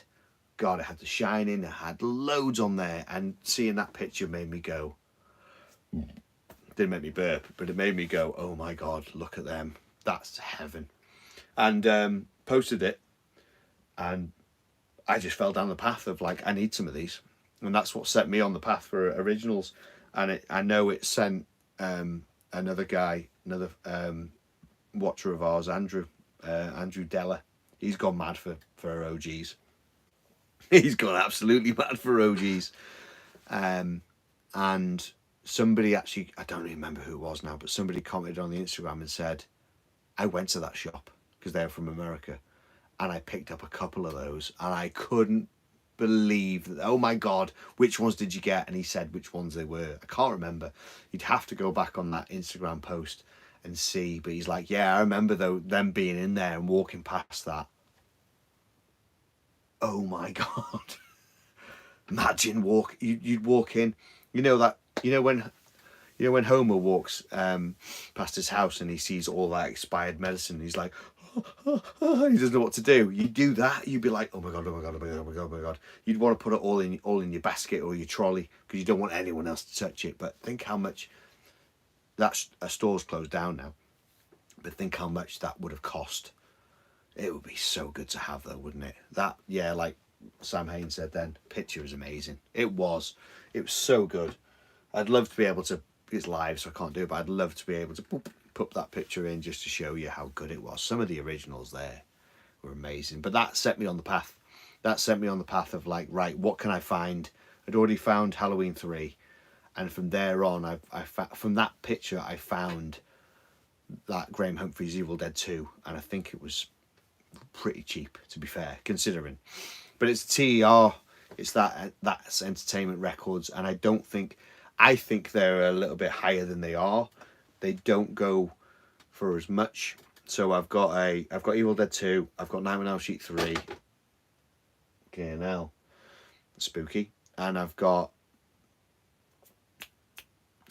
Prince of Darkness, TER, that's Entertainment Records, and I'm made up to get them, but they haven't been expensive, so it makes me think that the TER stuff is slightly cheaper, because if you look at the bottom, it always says under license by Varese Sarabande, so they're licensed from Varese anyway. And I've got Ghosts, yes I have. Yes I do. I was talking about this with the missus today. Do you know what? We were talking about ghostly happenings today. Do you want me to tell you a little story? Okay. Strap in. So we go to bed at night and we have our door open because we've got 2 little boys who are across the way in the hallway, and we have their door open. So if ever they need anything, we can hear them. Yeah. Plus we've got 2 kittens, so they're running around the house. And this morning at 2:30, my youngest son tries to get into my bed, and he does that in the mornings, you know, and that's what usually happens, you know, get towards near waking up time, and he climbs in. You go, oh, go on then, get in the middle, go on, and I'm pushed to the end or whatever. And I've been on earlies this week, so I've been getting up at like 4:45 in the morning, which is ridiculous. It's getting to work for 6.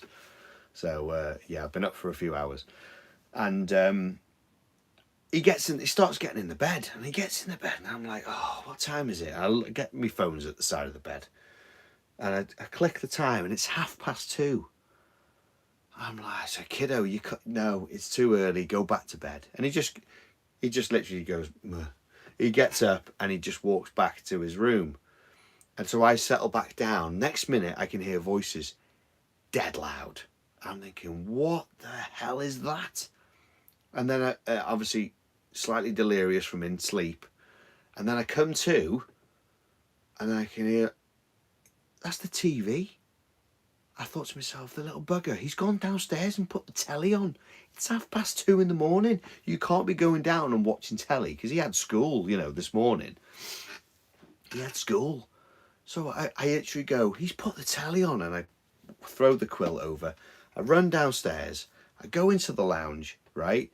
And my TV's on 35. It's dead loud, especially for being at 2:30 in the morning. But that level on these newish tellies is pretty loud, yeah? I walk in, and the room's lit up by the illumination of the telly, and he's not in there.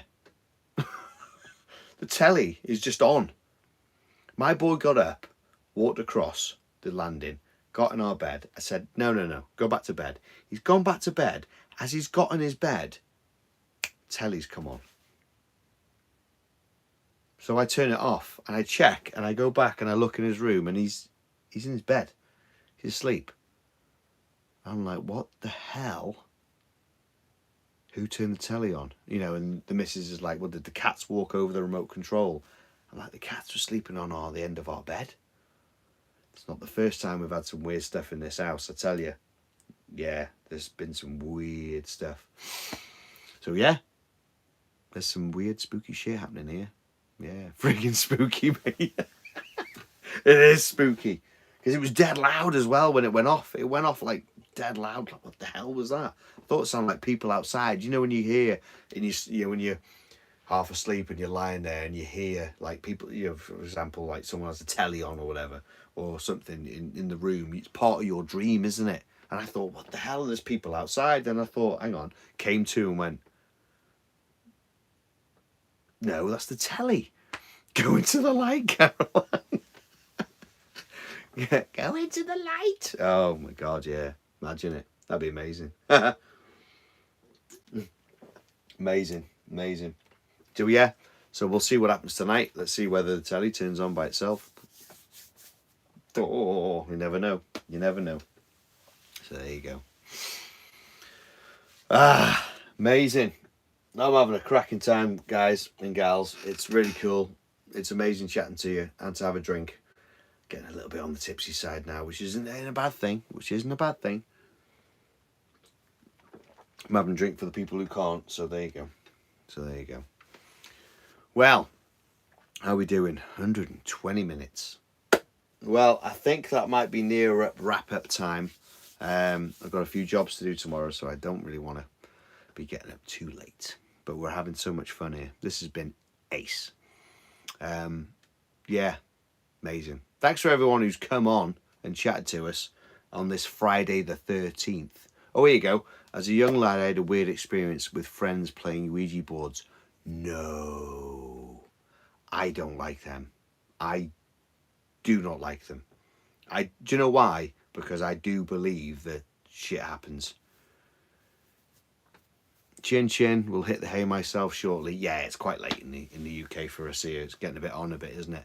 Oh, Ouija boards scare the shit out of me. No, I've never done one. I've got friends who've tried, but no, I've never. They're like, oh, it was honestly upsetting. Oh, that's terrible. Yeah, they spooked me out too. Yeah. Yeah, I've had friends who've done them, and I've chosen to not be around them when they do. We're doing this. Do you want to be in? Nope, I'm going. Nope, not going.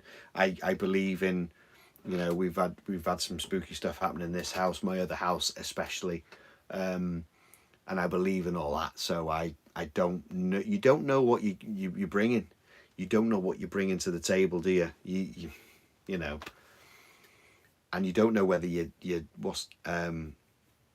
don't know whether you're also bringing something and it's staying there. Who's to say it's not attached to you? It doesn't mean it's going to happen straight away. You know, as time goes on, things might, you know what I mean?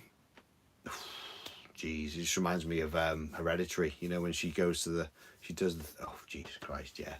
She does the thing and then it, you know, opens it out, you know, oh, well, God, whatever it was. Yeah, man, they're spooky. Hey, we could do a ghost episode here. We could, not here, but like we can do another episode about ghost stories. I've got plenty. As a kid, I was told they were dangerous. Yeah, they're spooky as fuck. Yeah, they are. And yeah. It was honestly upsetting. That's worrying if it was upsetting. Hereditary, beautiful score, by the way. Need it. It's got that distant low hum, isn't it? The unsettling hum. Is that on the record as well? Please tell me that's on the record, because it's in the movie. I know it is, because I read it in trivia afterwards, because I watched the movie and I just felt on edge the whole time, and it's because of that unsettling hum they've got. Please tell me that's on the record. I need that. That's one I do need, definitely. It's one of the newer ones. I believe it is, yes. Oh, yes, I need to get that. So I'll tell you what we'll do. That's a great shout for a live. Love hearing ghost stories. I think we'll do that next time. Next time we do live, rather than talk about movies, which we love, and we always do. We always talk about movies, and we always, you know, they're all here. Let's talk about some ghost stories. That's definitely a good idea. Yeah. I've got loads. I've literally got loads, and there's other friends of stories of other stuff as well. Yeah, that's definitely a good shout. We'll do that for next time, 100%. Yeah, brilliant, guys.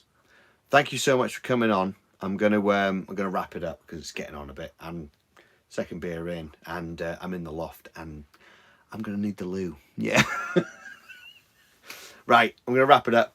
Great stuff. Thanks for everyone coming on. To Sam Hain, to Callie, to Paul, to you guys. Yeah, it's mainly been you guys. Thank you so much for chatting. It's been great. We'll do it again, and we'll do ghost stories next time, 100%. All right, guys. Have a good rest of the evening, what's left of it, and I'll speak to you all soon. All right. Peace out. Tin Man out. Take it easy.